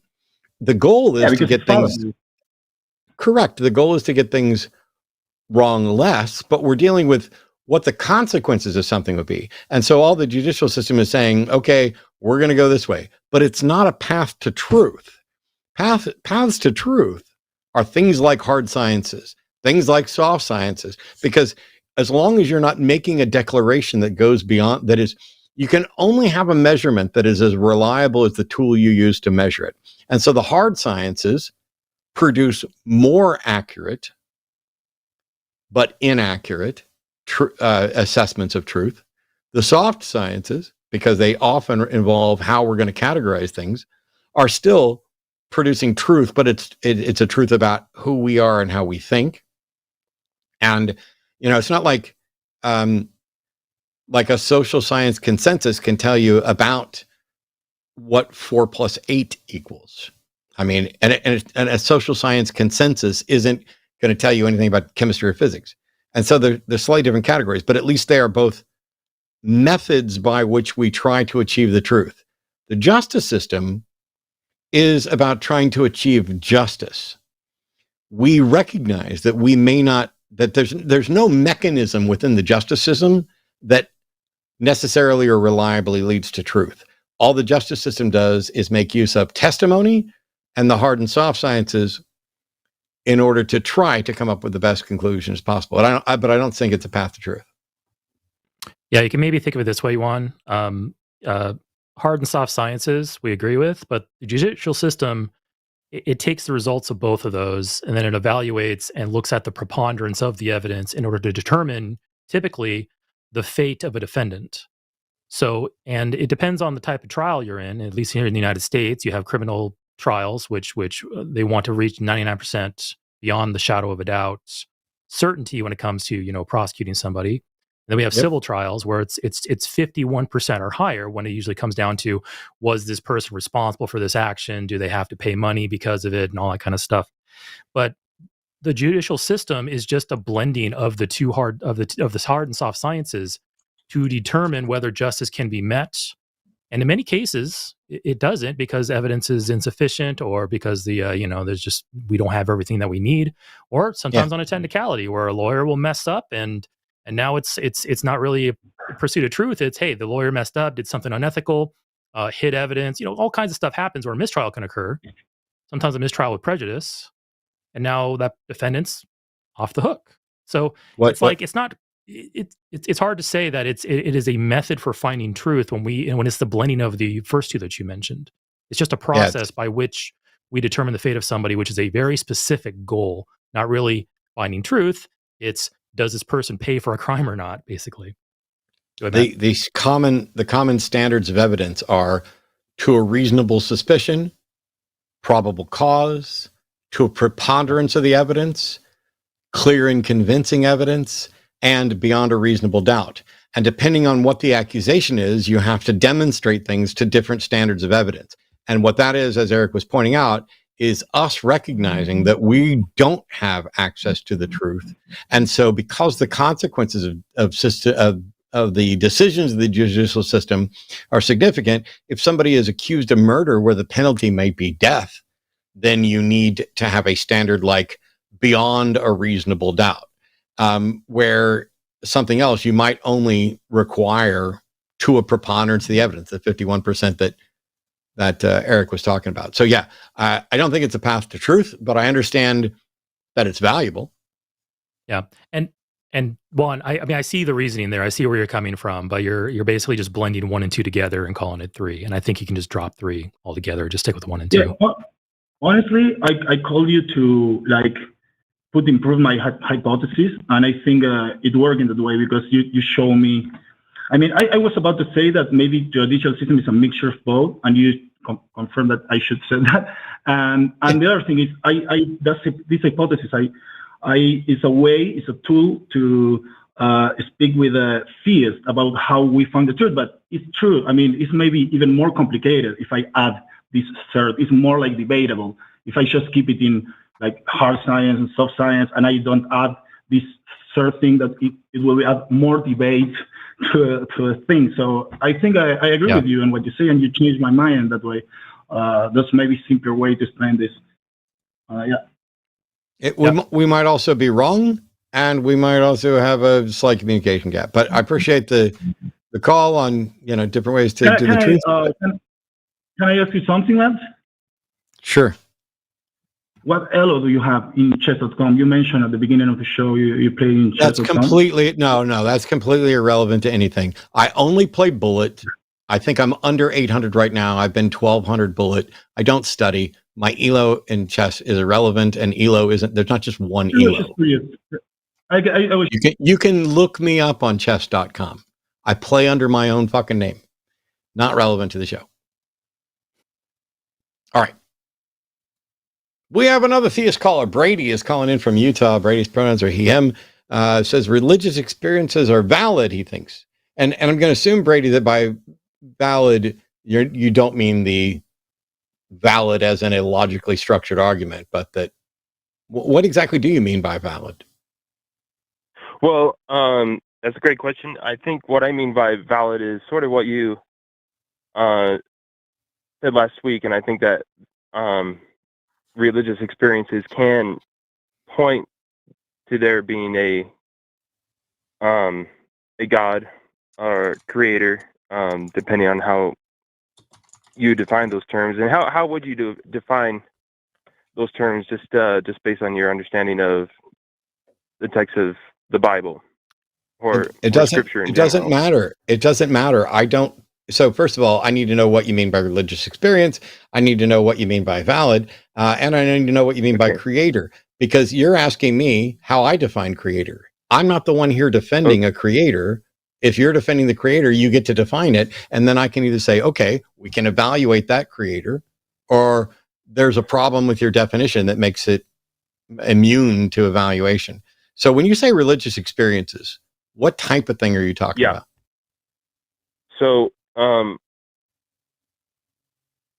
I think for myself, and according to my own religious experiences, so far my own religious experiences have, at least my most powerful ones, have been fairly unexpected and Brady. And Brady. Well, no, hear me out. But okay, well, Brady, listen. I'll have to say here. Brady. Yeah. Brady. Yeah. Give me one example of something that is a religious experience that fits what you're talking about when you say religious experiences can point to a creator? I just need one example.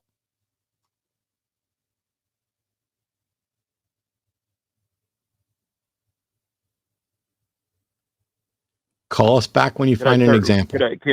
Can I start with my story? No. Would you be all right? This is not a show for you to tell your story. This is a show for you to defend what you're advocating. And if you are not yet ready to answer the simple question of, you think religious experiences point to a creator, I want one example of a religious experience that you think points to a creator, and you can't give it to me. There's no point in continuing until you can do that. And instead of you defining anything, you started by asking me for my definitions, but we already cleared up how that's not relevant. It's no big deal. It's no big deal, Brady. It's no big deal. Go off and think, and call back when you come up with a better formed example of religious experience. We're not going to hold it against you, but I'm not wasting time on a conversation that can't go anywhere because you can't even give an example or define anything. So call us back. I think I can give an example, but it's based on my own religious experiences. But I'm gonna mute you for a second, Brady. Listen to me real careful, very careful. I asked you for an example.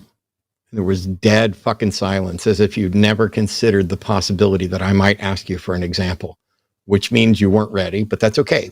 Almost nobody's ready for this. I've done it for 20 years. Very few people are ready. But now, as I've been explaining things to you, now you think you can give me a religious experience, which means one of two things. Either you are the best multitasker in the world, and we're able to listen, think, and process everything I said while simultaneously coming up with a religious experience example that you couldn't come up with previously, or you weren't actually listening to what I said and you were over there desperately flailing around in your head for religious experience. I'm going to give you one shot today. I'd love to talk to you for the next 30 minutes. At least. Who knows? If it's going good, Eric and I could stay here till, well, I don't know how late Eric can stay, but probably later than me. You got all night. All I wanted, give me an example. I'm going to take you off mute and say, I think this religious experience points to a creator, and then tell me what the religious experience is. Let's try that.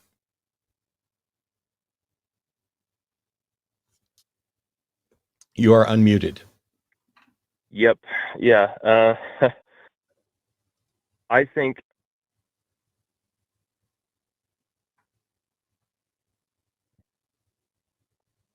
I'll call back. Thanks, Brady. Genuinely. Yep. Bye-bye. Thank you very much. Yes, sir. Note to the moderators, jot down Brady's number. The second he calls in on any fucking show, put Brady to the top of the line.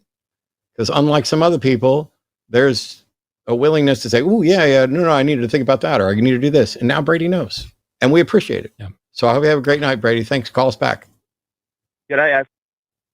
Oh, shit. I'm so sorry. Brady wanted to ask one question after we were done, but yeah, I want to bring one thing up. And I know Brady, you're not here to talk about it. So, but just try to listen. This topic was religious experiences are a valid way to find God. I think it was the thing got mangled here. Your previous topic also had validity in there. And then we asked you earlier, what does validity mean?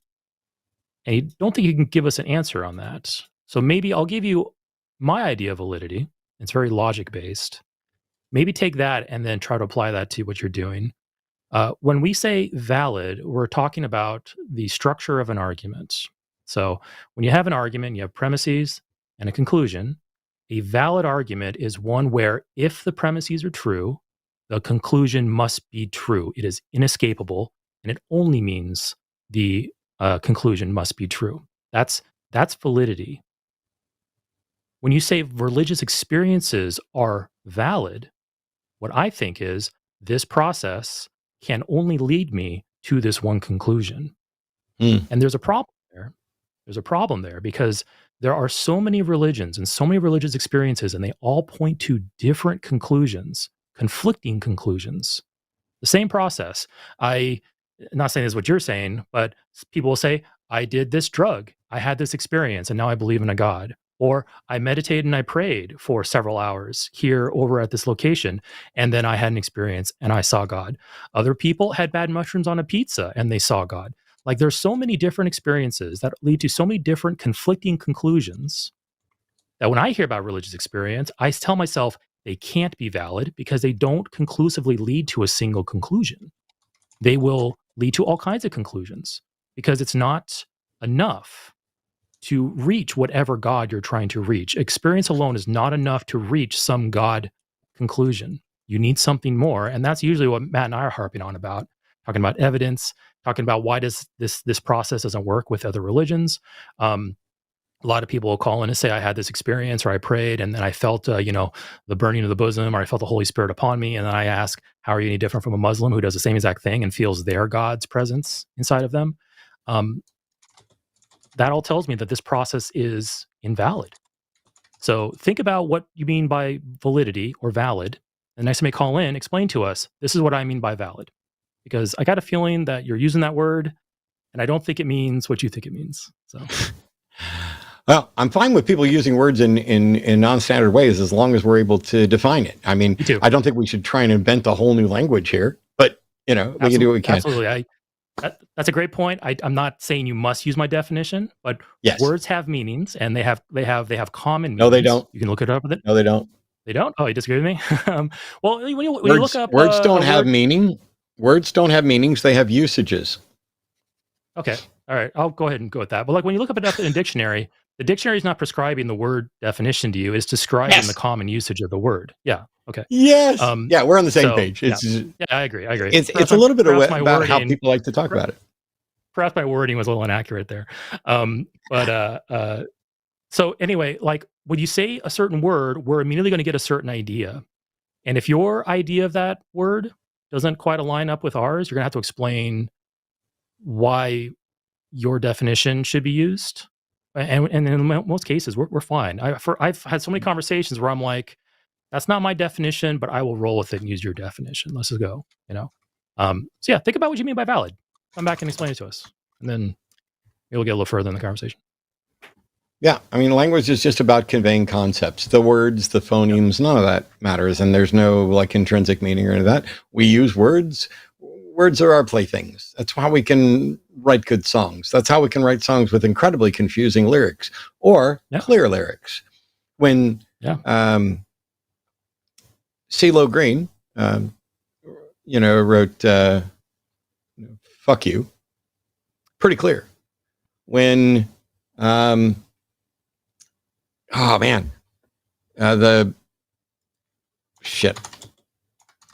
flexibility when of the language. Beaches, when the Beaches did the song "Blame Brett" and said, "You can be my baby boy, they lady." I don't know what the hell that 3-word little portion of the song means at all. I got the rest of the song, but and it repeats in the chorus. You can be my baby, baby, baby. You can be my baby boy, they lady. And that doesn't make any sense to me. Yeah. What does my milkshake brings all the boys to the yard even mean? Like, what does it mean? Oh, I'm pretty sure that's about jiggling boobies. But you know what? The flexibility of language is what enables us to make such sappy maple syrup puns. So, oh god damn! Oh my gosh, Erica's going to lose her mind. Okay, so it's funny in a way because, by the way, get your super chats in. We got one more caller we're going to go to after this, and then we're going to sit here and read super chats and alternate. We're going to read all the super chats over $10. If you haven't gotten them in, now's the time. And if you got questions, or if you want to suggest things that maybe I should prep for to have David Pakman on the show next week, happy to do that. You don't have to do a super chat to do that, but if you do it in a super chat, it'll be fine. Or if you want to, save your super chat to flood us to ask David questions next week, you can do that too. But you should definitely give us more money today. The funny thing is that when somebody says, "I think religious experiences can point to a creator," part of me says, "Well, duh." Because I have a particular view of what can potentially be met by religious experience and by what can potentially be met by creator. And then in this case, when Brady followed it up with, I think religious experiences can point to a creator depending on how you define the terms. Well, super duh, because, if you define the terms as religious experiences are a drop in temperature and creator is freezing, then yes, I think a drop in temperature can lead to freezing. If we define the terms that way, we're there. But what's funny is I could say, I think something I saw last night, Eric, proves there are aliens. And if I walked in and said that, and Eric said, "Ooh, what'd you see last night?" There would be no delay, no hem and haw. There would be, I was standing outside and I looked up and there was a light, and it would not be, what do I mean by what I saw last night? And so there's something fundamentally different about the phrase religious experiences to Brady than the phrase I saw something last night. It doesn't matter whether or not your description of what you saw is accurate. You don't have to think about the fact that you saw something. I've seen lots of weird stuff. Anyway, on and off drugs. But to be able to say, I think this points to this, and not be able to find it, it's cool. Just boom. Is Matt debating Pacman? No. Well, who knows? Maybe. I mean, we haven't interacted much lately, but no, there's no plan to debate Pacman. As far as I know, Dave and I are on the same team. And maybe the best thing is that we'll pull out a chessboard and play chess while we take calls and have fun. And he can beat the shit out of me at chess, because while David may have gotten better at bullet, I am much, much, much, much, much, much worse. So yeah, that's a great time, Theist. I'm clearly getting stupider. So start getting your calls in. Final call for tonight. Calling in from India is a live nihilist, pronouns are he, him, saying, which is the most rational position, atheism, agnosticism, or theism? And I'll start by reminding you that you're on the web thing, so if you're on your phone, you may need to tap it. But those three aren't mutually exclusive. There's only atheism and theism, and then agnosticism is not some middle ground between them. Atheism and theism address belief, and Gnosticism and agnosticism address knowledge. So you've already set up like a false dilemma. Yep. So what are we talking about? Welcome to Live Nihilist. Yeah. Hello, Matt. Hello. Sorry, I forgot your co-host name. Sorry. No worries. That's Eric. That's Eric. Yeah. Hello, Eric. I here mean by agnosticism that the people who don't fall into those two categories, the people who I'm sorry. don't Alive? Yeah. There is no one who doesn't fall into those two categories. I didn't get it. Means so nihilist. Many definition, people. Sorry, nihilist. The definition of atheism that Matt and I operate under is like a colloquial definition of atheism. It's basically those who do not believe a God exists. That includes people who make the positive claim that gods don't exist, and also the people who simply reject the claim that gods exist. So if you're operating under more philosophically strict terms, then that might be the disconnect here. Are you operating under philosophical terms, or are you operating under kind of the terms that Matt and I are using? Yeah, I am operating under your terms only. Let me put Okay. it All right. I get it into this idea. Really quick, Here in really quick. India. All right, nihilist. Hang on. Just to put Yeah. a Very. period I on will be that. very quick. Yeah. Just to put a period on that. If you're Here operating in under India. our terms, then a true dichotomy here is just atheism versus theism. That covers all cases. So go ahead. Yeah. Some people here say mostly what I hear in arguments mostly happening in around my circles, that some people say theism is not absolutely correct standpoint, as they don't have proper evidences. Also, atheism can't be the proper one, because atheism also doesn't have evidences to disprove God. So we should stay in a neutral stance, and that is agnosticism. Yeah. Alive. We are operating under the position that the proposition some God exists, that is a proposition, that is a claim. There are people who believe the claim, and they are theists. Everyone else is an atheist. Those are people who do not believe the claim. It doesn't mean that they are claiming there are no gods, and it doesn't mean they are claiming that the proposition some God exists is false. You are either convinced of the proposition or you are not convinced of the proposition, which means you are either a theist or you are a non-theist, which is how we are using the term atheist. There is no middle position, just like there's no middle position between I am a billionaire or I am not a billionaire. I do believe the grass is green. I do not believe the grass is green. But saying I do not believe the grass is green is not the same as saying I believe the grass is not green. Does that make sense? Yeah. Then Matt, what you will call those people who say, I'm not religious, but I'm spiritual and etc. I call them wrong like and ridiculous.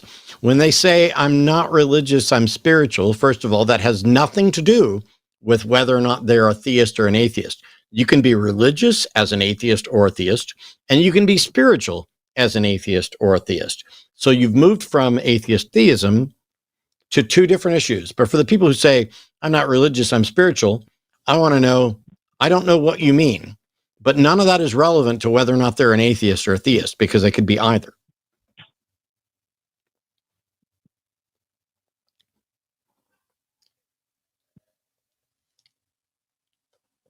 Are you there? Yeah, I'm there. I didn't get a sound for a while. Yeah. So you understand that somebody might believe in a God and be religious, and somebody else might not believe in a God and be religious. Does that make sense? Yeah, got it. And somebody could believe in a God. Go ahead. Sorry. That's fine. There's a delay. Go ahead. Okay. Yeah. So you mean to say, as per your definitions now, that agnosticism is something that's not real. In easier words, it's no, that's not what I said. No. Okay. I did not say agnosticism wasn't real. I didn't get it. So. Okay, sorry, I didn't get it. Please clarify. Knowledge is a subset of belief. There are things that you believe, and some of those things that you believe will count as knowledge, depending on what your definition of knowledge is, and there are a variety of them. But if knowledge is a subset of belief, as it is, then agnosticism, being about knowledge, is a subset of either theism or atheism. And as it turns out, since we're talking about theism or non-theism, agnosticism would be a subset of theism, and atheism is just not being a theist. Yeah. Get your point. Got it. And can I ask another question before going? Sure. Yeah. I am not. I'm not into science that much. I know some basic sciences. It's a problem for me. Like I debate people. Can you give me a best argument against creationism, the creationist approach of life, etc.? The best argument. The best argument against creationism. Yeah. The best argument against creationism is there isn't sufficient evidence to prove that it's true. And until that changes, no one is rationally justified to believe that it's true. Yeah. Okay. But here comes this one. As you know, these people are not what we say intellectually honest people. Sometimes so if anyone comes with the argument of creationism, the first thing he is doing that he is rejecting the claim that evolution can happen on its own, etc. kind of thing. that I don't. some I don't. some I don't overly know. smart creature is needed. I don't know that that's true. You're saying if anybody Okay. says something about creationism, then they are rejecting this. And while they may be rejecting that, I don't know if that applies to everyone. Yeah. Okay. Okay. I'll use that argument for a while, and I'll research about it more. Thank you. Okay. All right. And nihilist, just so we actually addressed your question, because we got a little hung up on atheism, agnosticism, and theism. So that's not really a true trichotomy. It's atheism versus theism. That's your true dichotomy. The question is, which is the most rational position? And it will be the position that is supported by the evidence. So atheism is a position of disbelief in this God. Theism is the positive claim, the positive position that the God exists. And the most rational stance to take is the one supported by the evidence. And so far, in my case, I have not seen compelling evidence to adopt theism. So I default to atheism. The same way that, in a criminal trial, I will default to not guilty until evidence compels me to adopt a guilty position.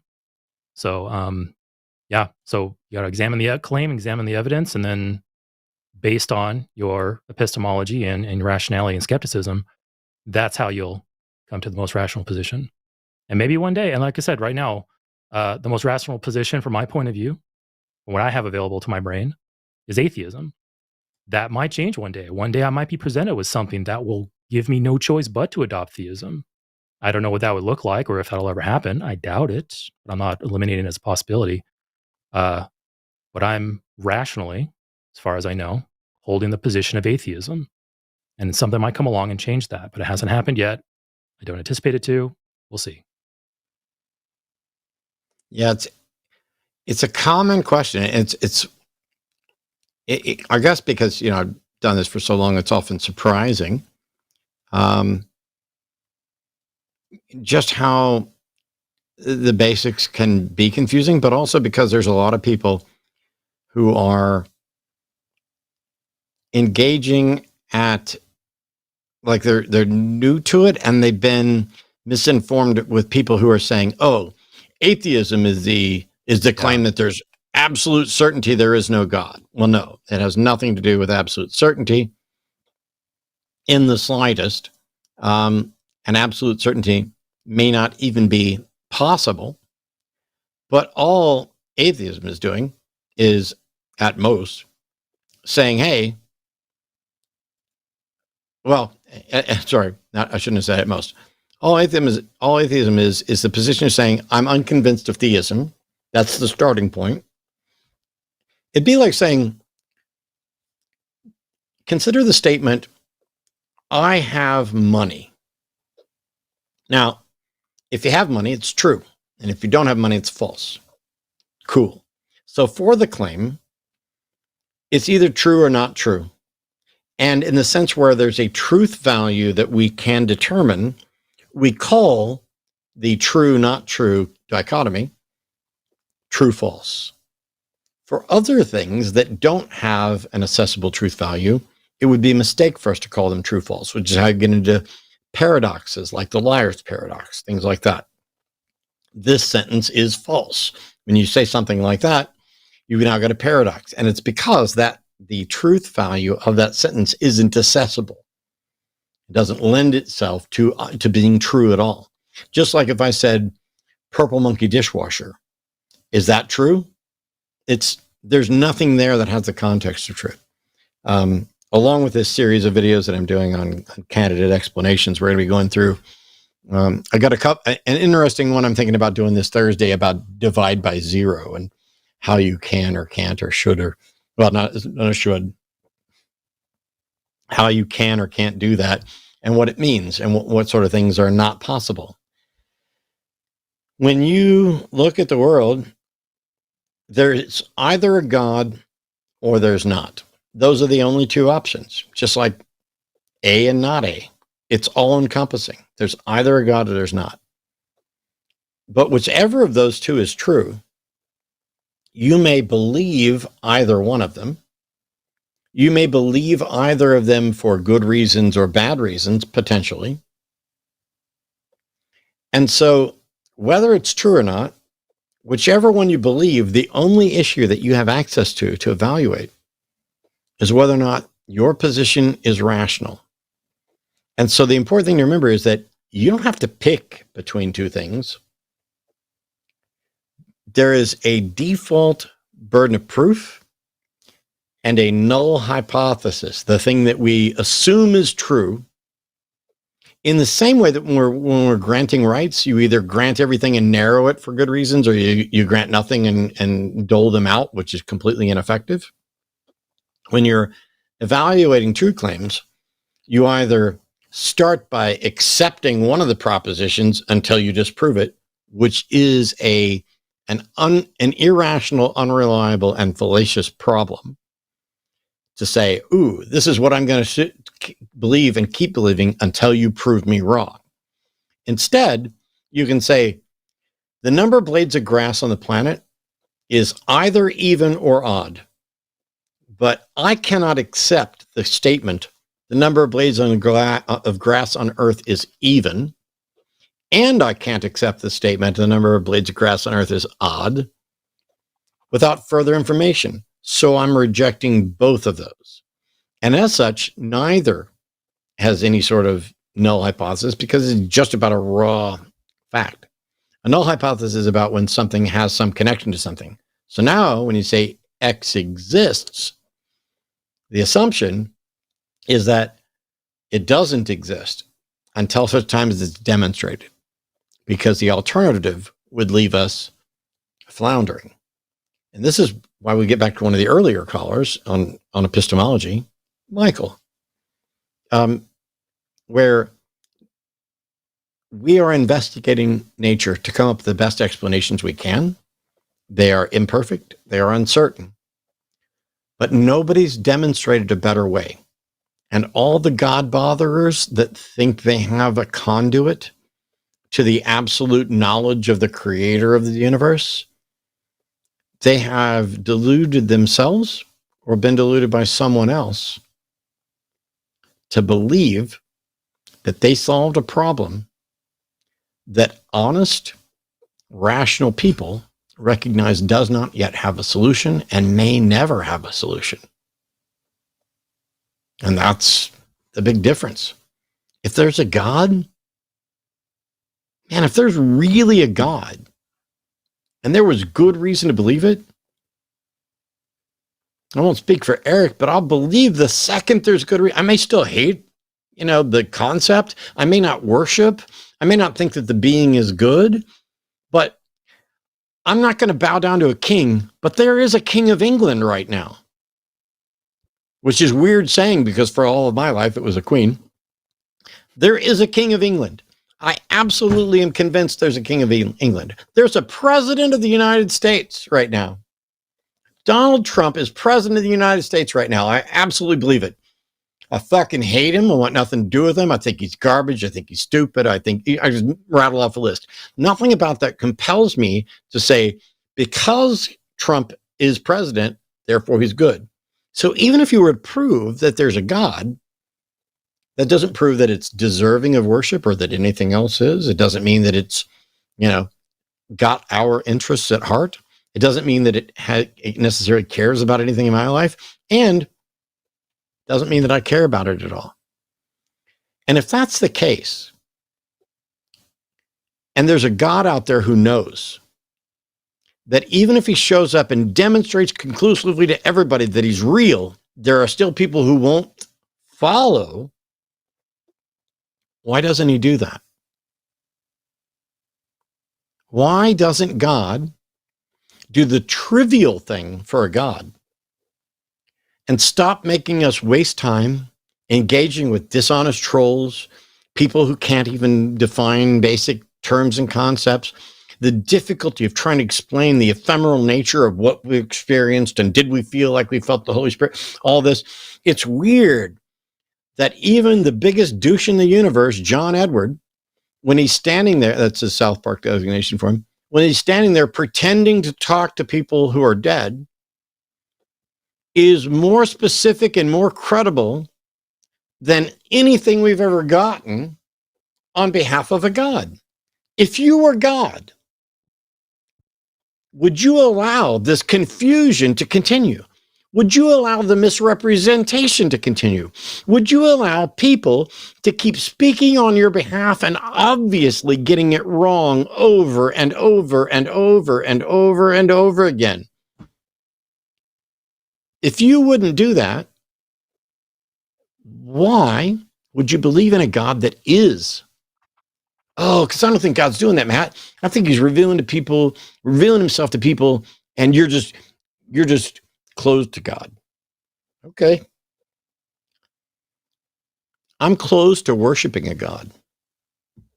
I am closed to bowing before a king. But it should be trivial to present evidence that either exists, and I'm assuming Eric, would also become convinced. I have to believe X before I can decide what to do about X. I might really love the idea of a God. I might really love the idea of a king. But if I don't believe there is one, I can't make any decision off of it. I might hate the idea. Different things. X exists. I believe X exists. I have a rational justification to believe that X exists. Boom, boom, boom. And it's only the last one that skeptics can support, because we need to have rational justifications for what we believe. Otherwise, we sit around arguing about things that we can't test, can't falsify. And we waste it. And that goes back to, we were discussing earlier about validity and, in many cases, the Christian presentation of the God and the evidence and the contradictions that we can find within what they present to us, what their book says, and what we observe in reality. You mentioned earlier that it's trivial for a God to demonstrate his existence to us. And whether Christians like to think this or not, I can accept a God exists and not be compelled to worship him. That's totally fine. I can say, yep, that God's there. And also, yep, I don't want to worship it. Like, there's nothing free will violating about that. Especially with, things in the Bible. Like, the Bible says that God wants to save all souls. The Bible says that, 1 Corinthians 14:33, God is not a God of confusion. Presenting these attributes of this God, and then it just conflicts with everything we experience in reality. And on top of that the Christians usually tell us, hey, you need to believe because of bad reasons, because of emotional reasons, because of fear, because of invalid arguments. And in order for me to do that, I have to say, well, okay, I'm going to take the dishonest course. I'm going to go against what everything that I've learned, everything that I use to evaluate reality in all aspects of my life, and I need to dishonestly violate those things in order to answer the biggest question. And so now this God of integrity and of honesty wants me to do something dishonest. Like, all these things just invalidate the whole enterprise of Christianity, in my opinion. Christians have to radically and beyond redefine Christianity, their God. And beyond Christianity, yeah, but we deal with like 99% Christians here, but that's why I'm kind of harping on them. But yes, absolutely. Christians need to redefine their God in order to make it compatible with the reality we experience. And, Christians do that. I talked to a Jehovah's Witness the other day who said that, no, I don't think Jehovah is omniscient. There's things God doesn't know. I was like, oh, interesting. That's an interesting approach, and it solves a bunch of problems that I have with Christianity. So it's like you have to, either God has to, like, the perception of God, the definition of God has to be altered to fit reality better, or this God has to give me the capability to somehow see what I'm not seeing. Because I could be self-deceiving, anything could be happening. I'm just an imperfect brain in a meat suit. Like, something has to happen, because right now where I'm at, I can't budge out of this position and call myself honest, call myself somebody who does intellectual integrity. I can't do that currently. I need to be given something different. That's one of the reasons why I do the show, and I like doing this. I like hearing these arguments, and maybe something new will come my way. Maybe something will change my mind. Who knows? But yeah, till that happens, I'm quite literally stuck as if I'm in a big pool of maple syrup. I'm stuck in this position. And I can't get out unless somebody comes along and gives me something to, like a blow dryer. I can like melt the maple syrup and get out, or maybe like throw me a rope, pull me out. One day. Sweet. Sweet.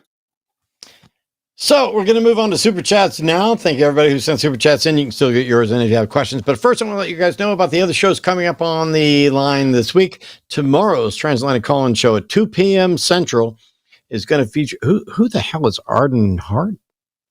Okay, well, Jose Caballero's got somebody on the show. What was that? I said, I'm pretty sure it's Arden Fart, if you read that. Cool. Yeah, Arden and Josie are doing Transatlantic Call-In show tomorrow. I think there's going to be a Cus I Wanna on Friday, but I don't have details. And Sunday's show, I have a wedding on Saturday and a funeral on Sunday. One in one city and one halfway across the country. So I'm doing some overnight flying to get out there. So I'm not going to be around. And so Sunday's show, Jimmy's going to be on, and I don't know who else, but Skeptalk's on Monday at 6 p.m.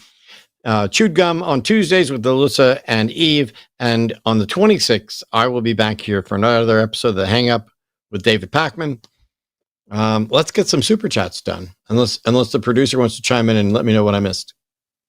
Nope, you nailed it. Sweet. I know I nailed it. Anyway, $10 from Greg Markowski. Matt, did you get a chance to see Elizabeth Warren when she was in Austin? Thanks, guys, for the show.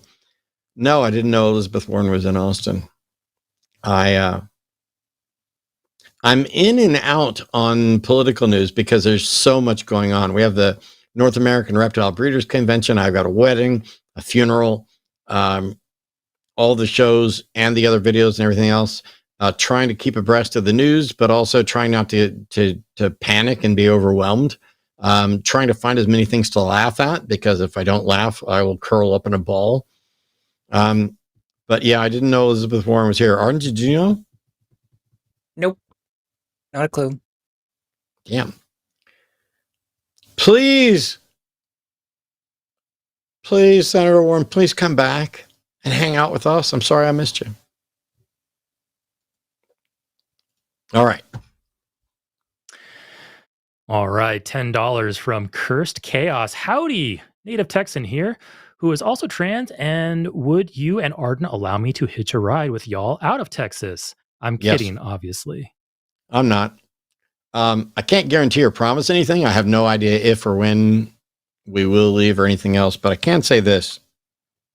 Recently, someone told me that they weren't transphobic because if they saw a trans person being beaten on the side of the road, they would absolutely jump in and let that person know that they would have been in a real fight by kicking the ass of the person who was beating up that trans person. And, awesome. Great. Thanks for thinking you're not transphobic, because you would do one step more than the minimum. I don't think that not allowing people to be beaten excuses you from transphobic positions elsewhere. But thanks for letting us know what your bar to call yourself, I'm not a transphobe. It's getting so bad that, you know what? If somebody were getting beaten on the side of the road, not only would I stop and help, but if I leave and there are anybody in need of safety, hop in. I'm not running away to another country. I'm going to do everything I can to help fix everything about this country. But if there's room and we have to create an underground railroad of queer folks, trans folks, of brown folks, and escort them to safety somewhere other than Texas, or help them get out of it, the Underground Railroad is becoming a real point of discussion. What fucking world do we live in? So I know you're kidding, Chris Chaos, but yeah. Much like the people with the "you can pee next to me" shirt, you can ride with me out of Texas. I should make that a shirt. $10 from Etienne. Looking forward to a great show. My recommendation for a potential guest host, Secular Spirit, a Palestinian Canadian ex-Muslim who does a lot of good content criticizing Islam and Christianity. Cool. I'm unfamiliar with that person. I will say that we have a pretty bad track record with ex-Muslims because Ayaan Hirsi Ali has now adopted Christianity, not because there's any evidence for it, but because she's married to a Christian, she's a conservative in think tanks, and she finds that Christianity would be more effective in combating Islam than atheism is. So she's found her club, but no evidence or justification for a God. They have a very different way of looking at religion. And then you've got Apostate Prophet, who I think has been on this show, but I know we've done shows, we had conversations, produces tons of great anti-Muslim, anti-Islam, not anti-Muslim, anti-Islam content, and has been helpful. We've had conversations. He's now a Christian, which, by the way, I predicted ages ago because he's been running around and spending all his time with Christians fighting against Islam. But I think he acknowledged that it's completely a faith-based thing and not evidence. So I'm less interested in ex-Muslims than I am current skeptics. I don't care that you found your way out of one religion.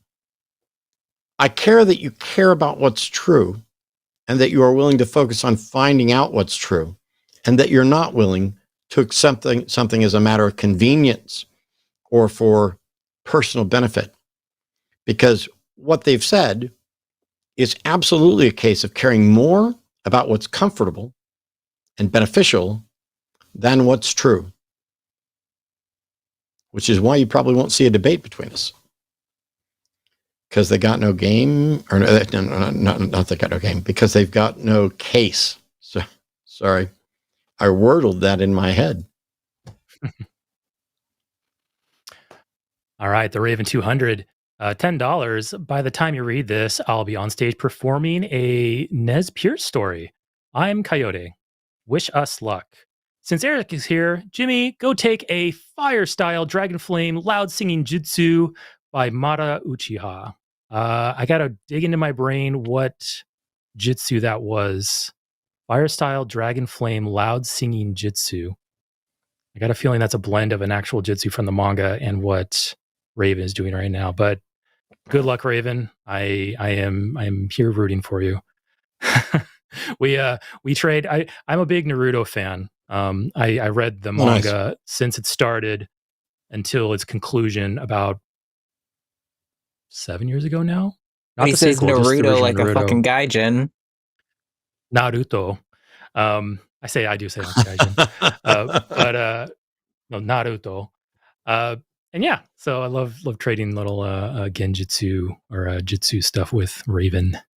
I can't think of one right now because my brain is mush. I must be under like a infinite Tsukiyomi right now or something like that. All right. I don't make any attempt or try not to make any attempt at, first of all, I don't speak Japanese or Korean or Chinese or any of that. And I'm always fearful of putting on some sort of accent that might be offensive. And as I've watched a lot of Uncle Roger on YouTube, I'm always terrified that I'm going to wind up imitating Uncle Roger and then offending, anybody out there who associates with it. So yes, I will stay miles away from that. It's hard for me to say you fucked up without saying it like Uncle Roger. And I mean, it's a conscious effort just so that I don't incidentally offend someone. Because despite what people think, if what I say is true and not mean and you're offended, too fucking bad. Too fucking bad. But if what I'm doing is belittling, engaging in stereotyping, those sorts of things, and it offends you, then I fucked up. And yes, it did take a half a second for me to make sure I didn't do that. Okay.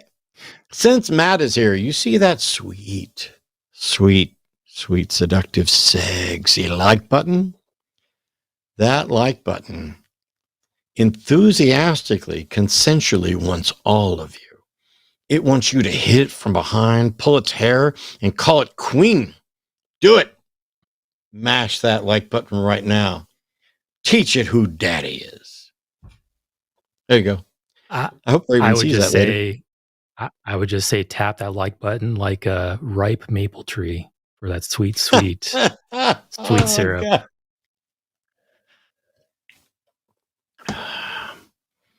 All right.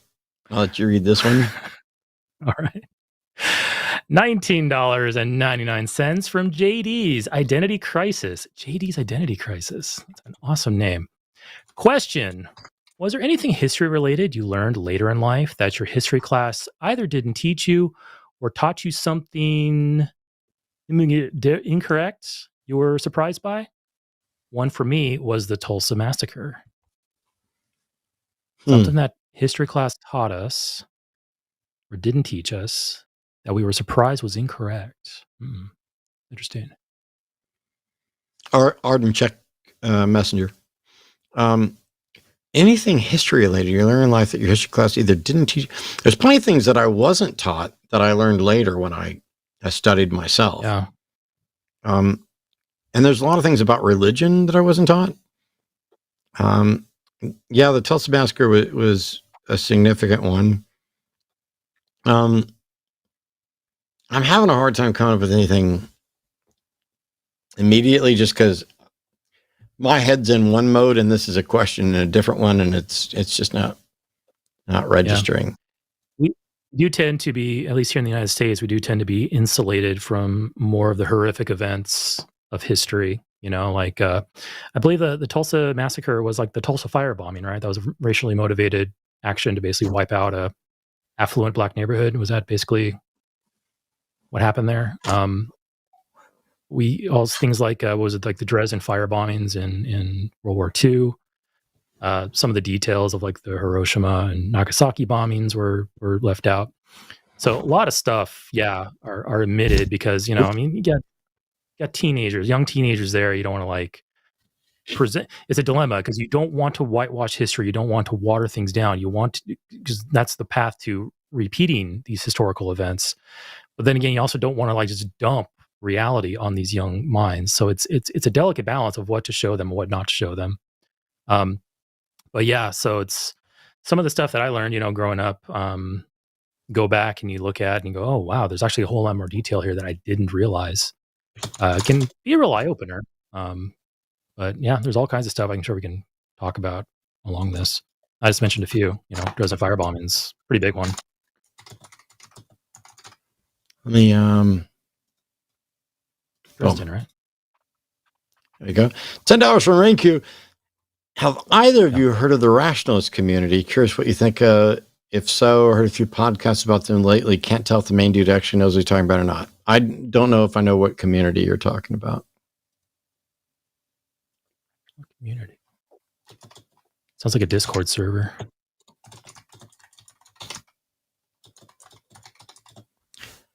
Okay. So yeah, I wish I had more there. Oh, you get an easy one. Here you go. $19.99 from Eric Marica. No, it's Eric America. Eric America.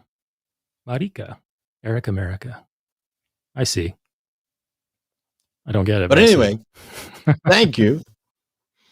$10 from Boring Keys. Do you see DSA as a viable party to build up? I don't know what parties are or aren't viable. I'm saying this is the time to start building up a third party. I don't know at what point it becomes viable. But as I mentioned, as Bernie is an independent that caucuses with Democrats, the people that become a part of this new party can be associated with another party, they can caucus with another party, and you build up its viability. And if it doesn't get to the point where it's viable and push comes to shove, you still vote for the best option. You always vote for the best option that has a likely chance of winning. And so the purpose of building a new party would be to build it up until it either A, becomes viable and more viable than, for example, the Dems, or B, causes a shift in the existing parties such that the Dems stop being stupid fucks, as a goal. Here. Here, got another easy one for you. $9.99 from LA Silver Surfers. Thanks, LA. Appreciate it. Good to see you. $20 of alleged money from our not quite a 51st state. From Xanathos Dulmont, I got a cold and spread it to others as our God, the Plague Lord, Grandfather Nurgle wished. He blesses all of us. He blesses us all with his gifts of life and decay and all its diseased mucus-filled ways so we can grow stronger together in life. That might be a reference back to the previous caller about a force being behind everything. I mean, we all get sick and it builds up our immune system, so there must be a god of mucus and decay. I can get behind that. Yeah. All right. Dun, dun, dun. Yeah, I feel like I'm missing something in that post, and I'm sorry. You have made a reference that the old fart doesn't get. It's going to happen. Well, don't feel bad. I stuff goes over my head all the time. All right. $10 from One-Eyed Heathen. Can't stay, so donating now. Hello, Eric and Matt. Thank you for another good show. Well, hey, thank you so much, One-Eyed Heathen. Appreciate that. Thank you. It's incredibly kind. $20. Thank you so much from Godfrey and Good. Aloha. It is said that belief and non-belief are not choices. I agree. And also that delusion is a false belief. But can't someone delude theirself with something they want to be true or false with enough time or repetition? Yes. When we say belief isn't a choice, we mean you can't just say, oh, I'm going to believe this and actually believe it. You can say you believe it. But belief is the state of being convinced, and you can become convinced for good reasons or bad reasons. And if you are a particularly biased individual and you have you are desirous of a particular state of being, you can filter the information you get such that it's more likely to lead you to the position you desire. And so you can make choices that lead to becoming convinced. But if you're unless and until you are convinced, I'd say it's wrong to call it belief, because there should be a difference between holding a belief and claiming or pretending or acting as if you hold a belief.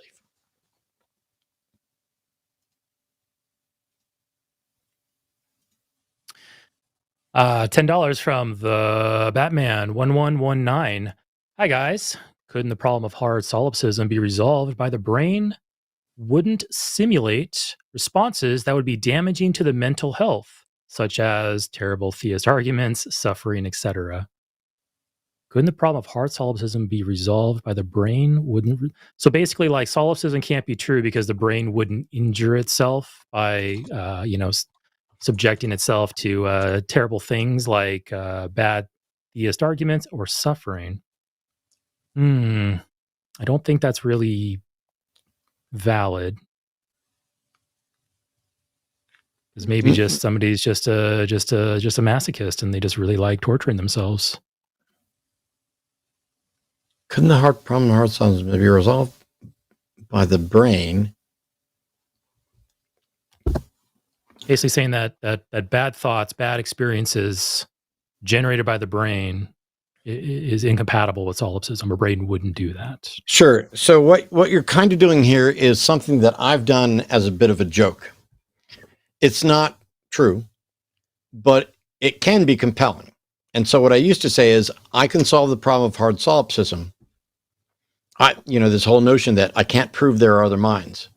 Because and even better, if hard solipsism is true, then I have taught myself everything I've learned from someone else. And so if Eric has I have no understanding of Naruto.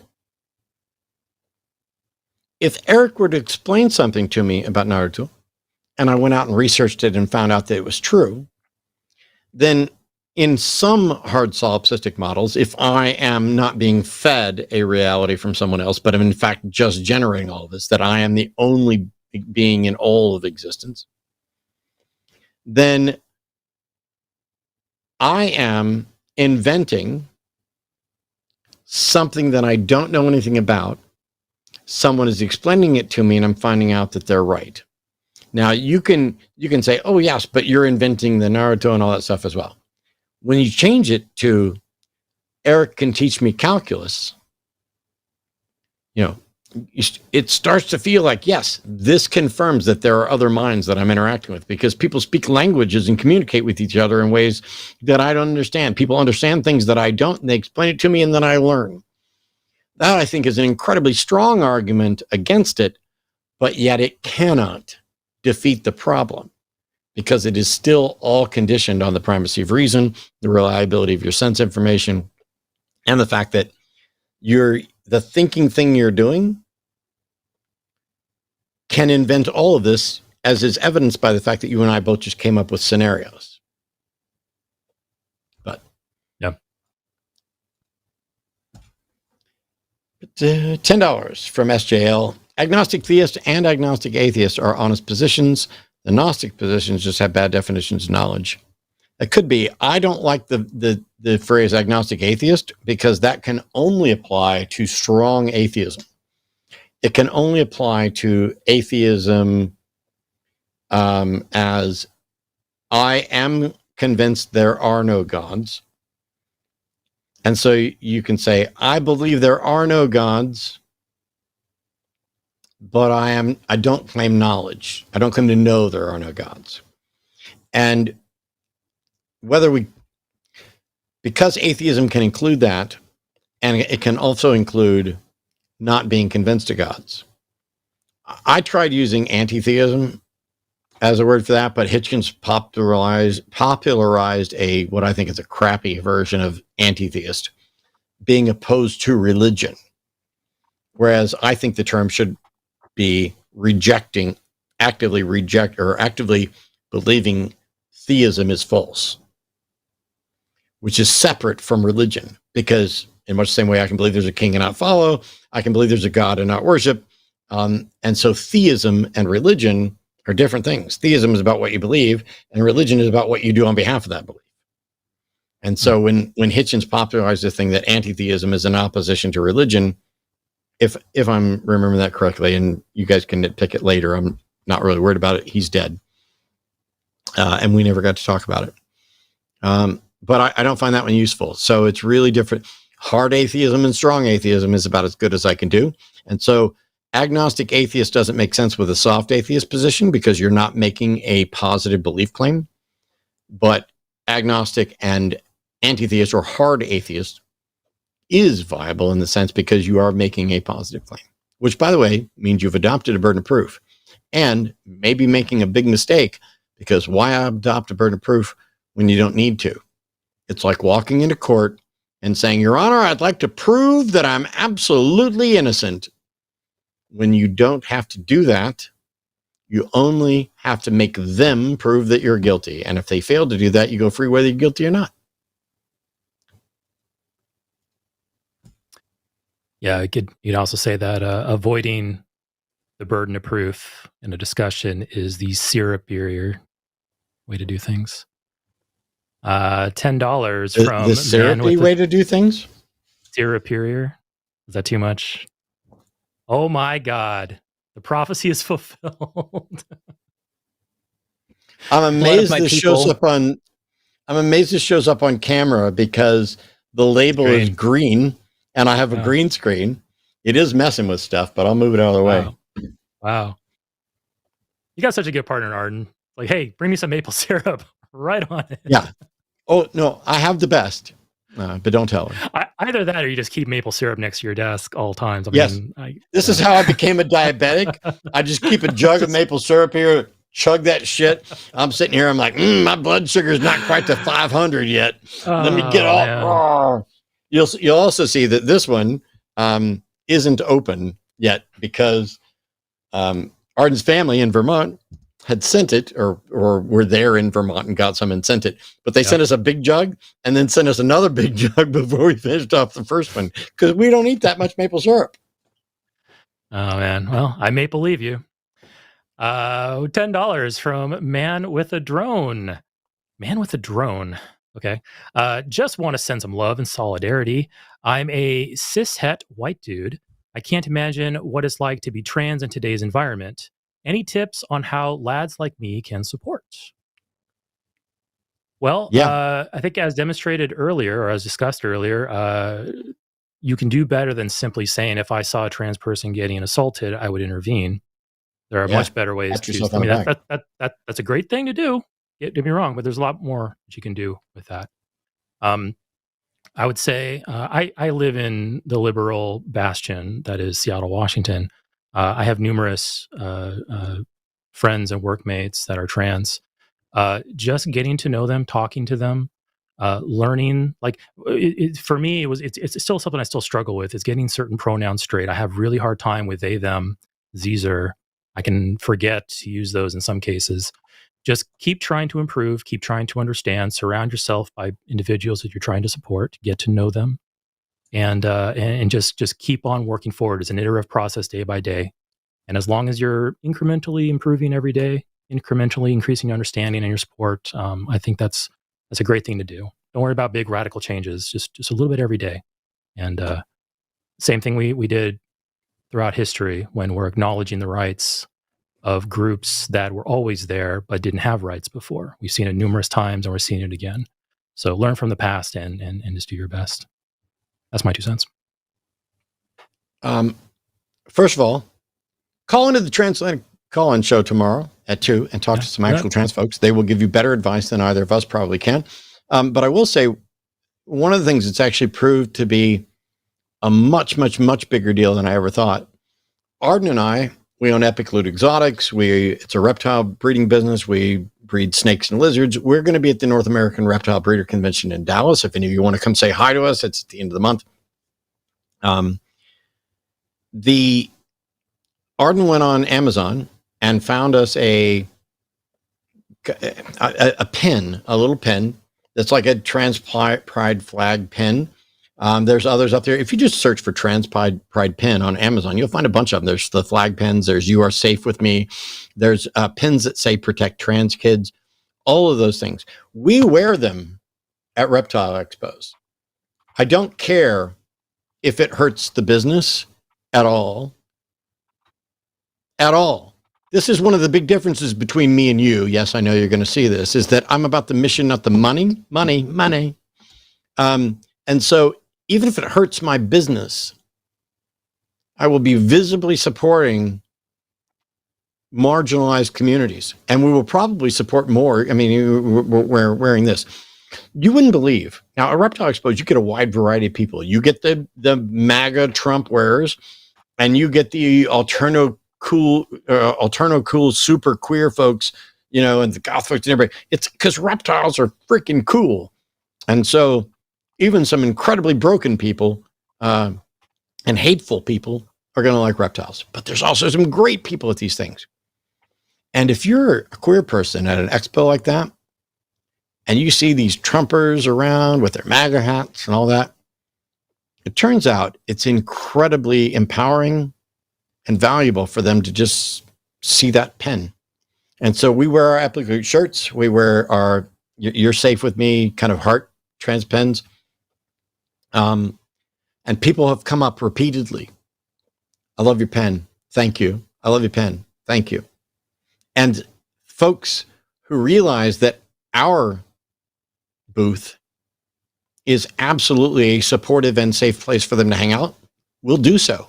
We've had conversations with people. We have a big banner we put up behind us with our logo and a US ARC logo and a Morph Market logo, all that stuff.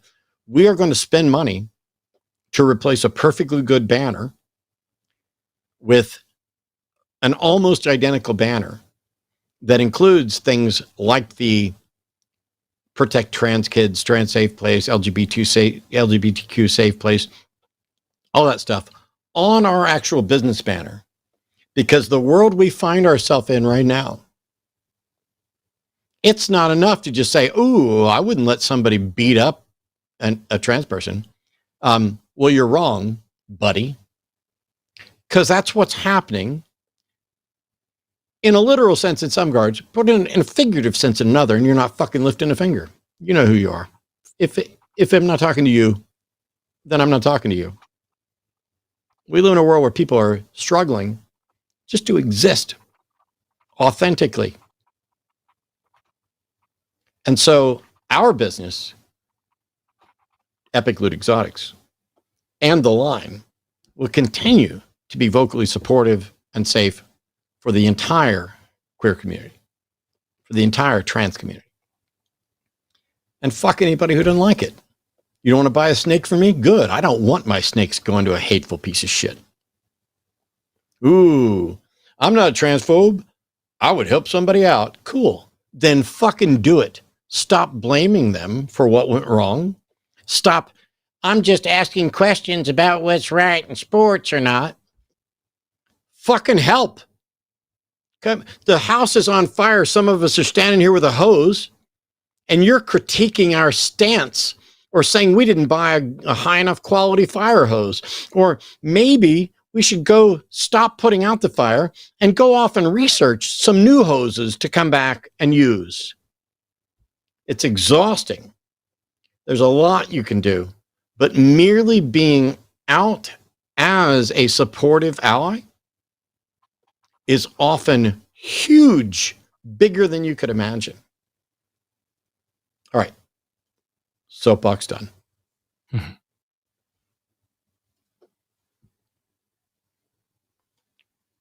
This one's yours. Okay. I think it's yours. Okay, I'll take it.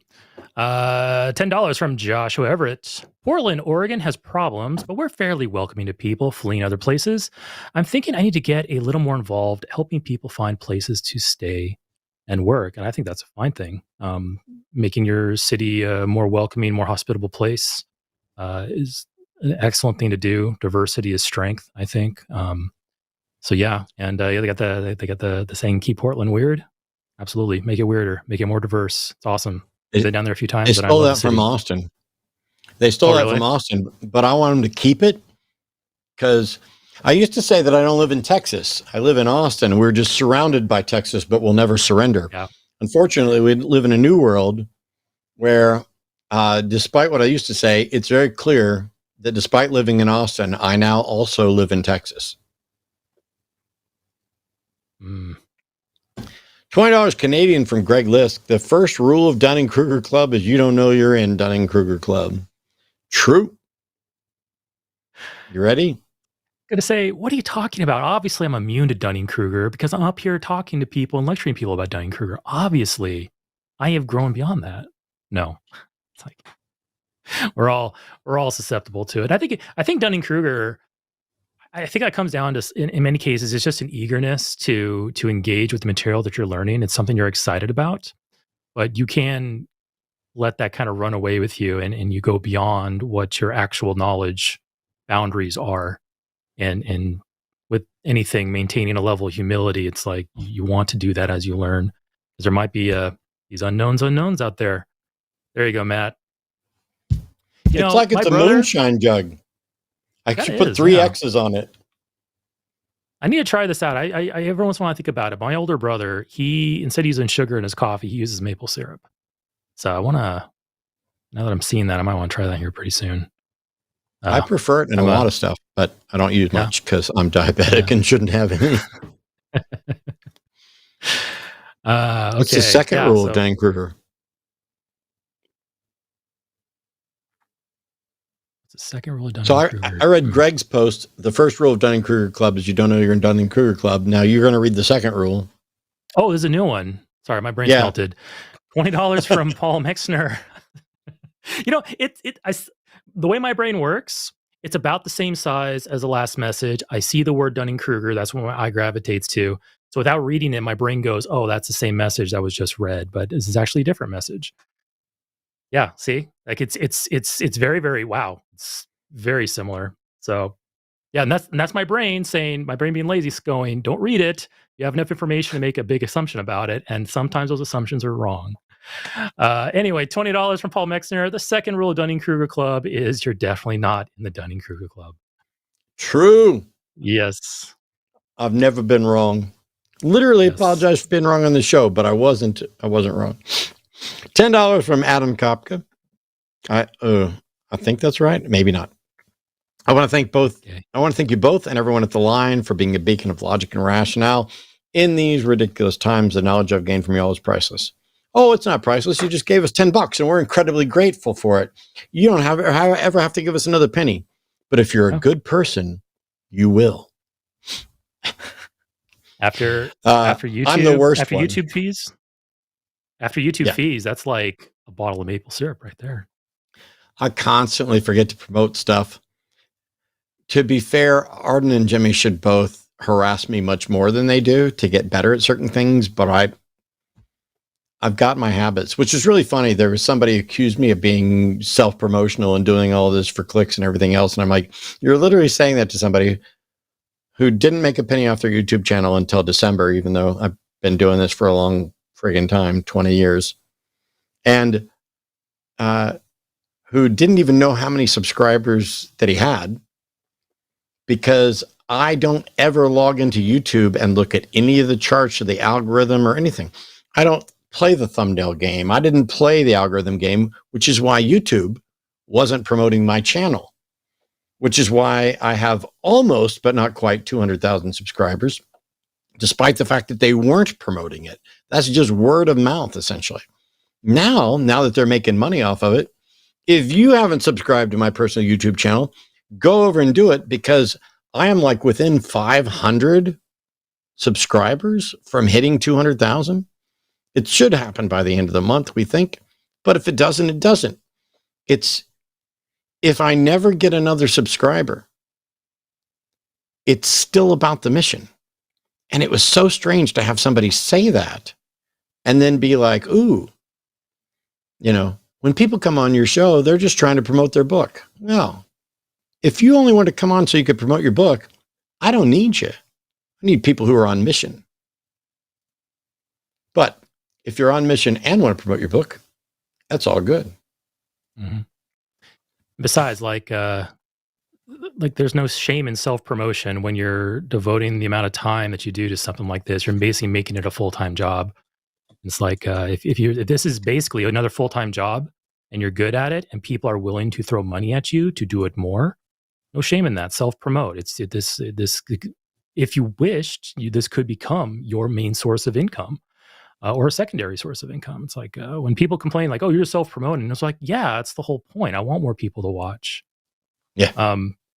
But with that being said, I am getting over. Go ahead. I was going to say, with that being said, since we're self-promoting, I have a TikTok account now that I'm trying to reach 1,000 follows on, because that'll allow me to do lives. And I hope to do some street epistemology lives on that. So you can find me on TikTok, Skeptics and Scoundrels. Get me up to 1,000 and we'll hopefully start seeing some lives. There's like 1,000 people watching right now. Now, I don't have TikTok, but I will install it again to follow you, even though I don't know it. But awesome. I'll tell you, I really want to see you put some makeup on. Okay. I'll take this. If I get, okay, let's do this. We do have, because we're going to have, we have 1,300 people watching right now. We'll probably have several tens of thousands watching by the end of the week. If I hit 1,000 follows by this time next week, Wednesday evening of next week, I will do my first live in some form of makeup. I'll make that deal with everyone in the audience right now. Oh, see, I wasn't necessarily wanting to see you in makeup. I wanted to see you put the makeup on like the Democrats are doing and teach people how to put your guy liner on. That's like a get ready with better. Me. Yeah. Yeah, get ready with me. Yeah. Good stuff. Yeah.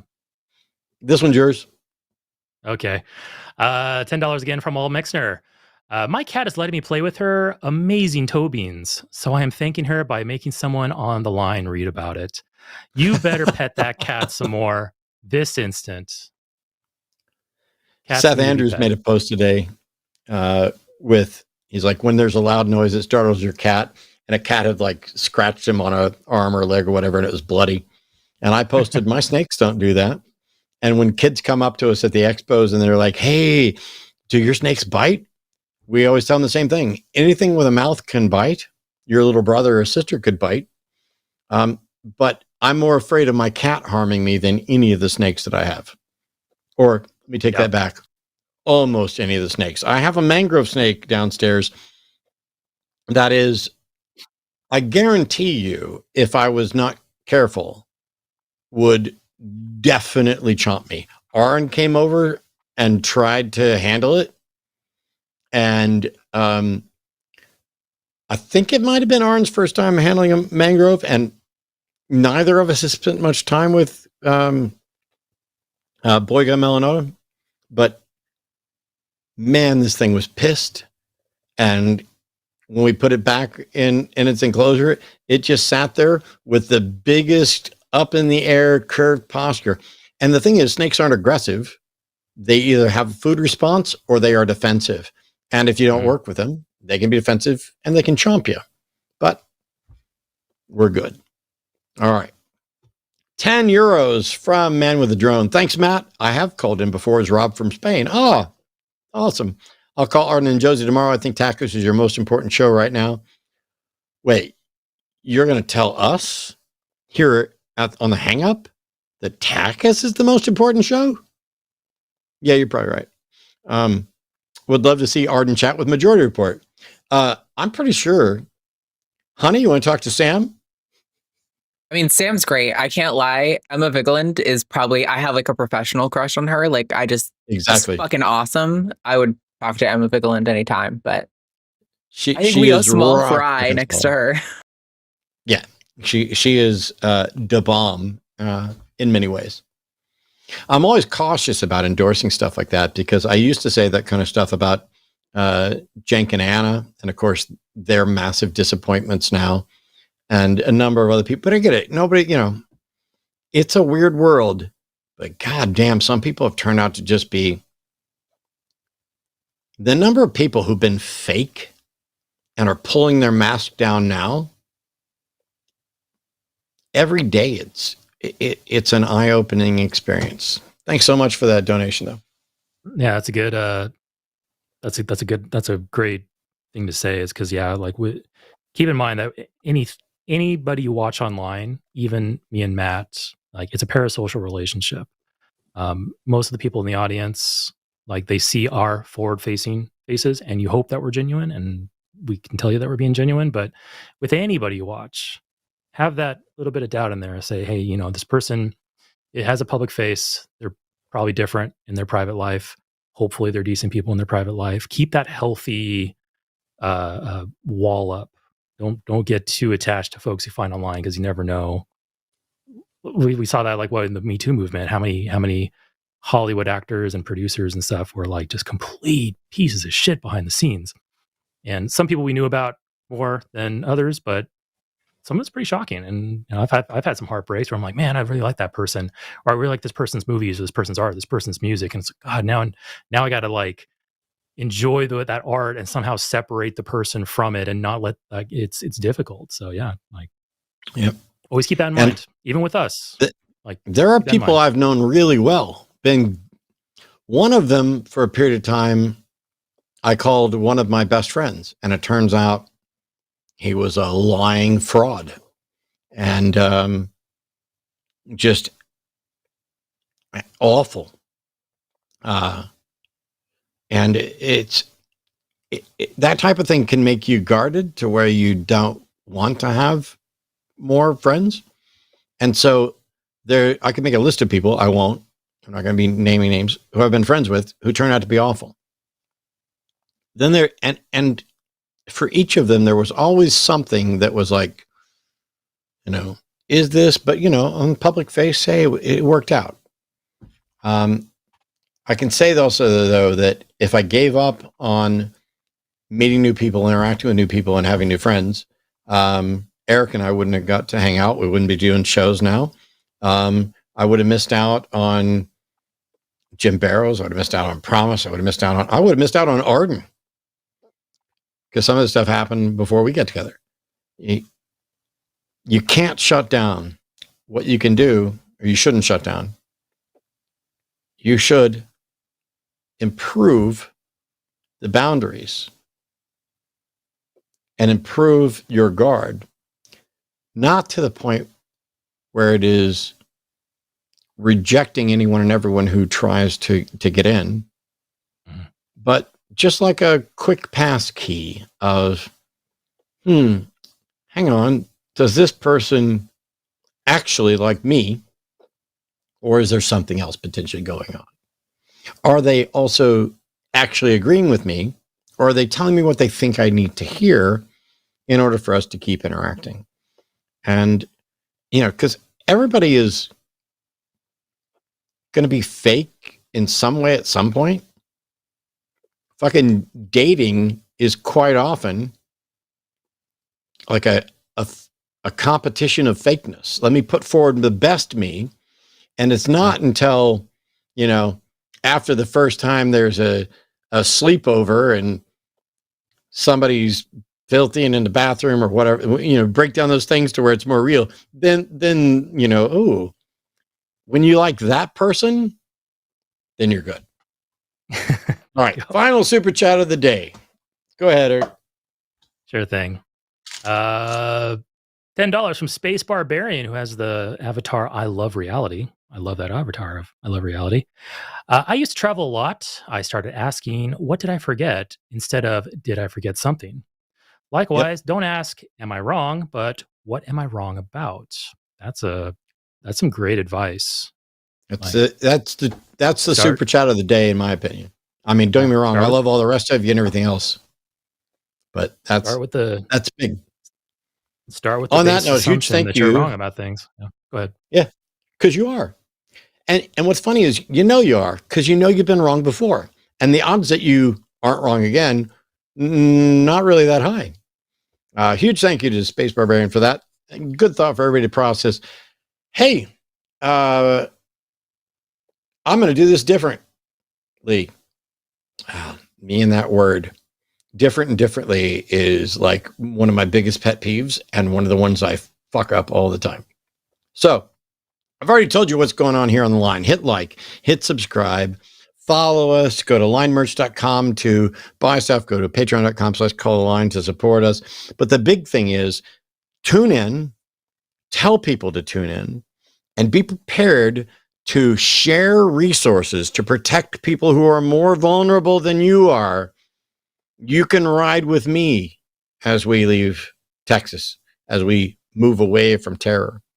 Eric, you got anything coming up that we need to know about? The only thing I think I got coming up is on the 30th, I will be appearing here with Seth Andrews, and that's my first time co-hosting with him. So I'm really looking forward to that. So yeah, folks, stay safe out there. Be careful of parasocial relationships. You never know when any of us are harboring deep, dark secrets, like deep and dark, like maple syrup. On that note, you should only be getting your maple syrup from Vermont, and you should only be getting your secular humanism and skepticism and atheism from not us, just reason and evidence and empathy. Boom. Reason, evidence, empathy. Damn, this shit's not as easy or not as hard as I thought it was. Thanks to everybody for tuning in. Patreon.com/calltheline.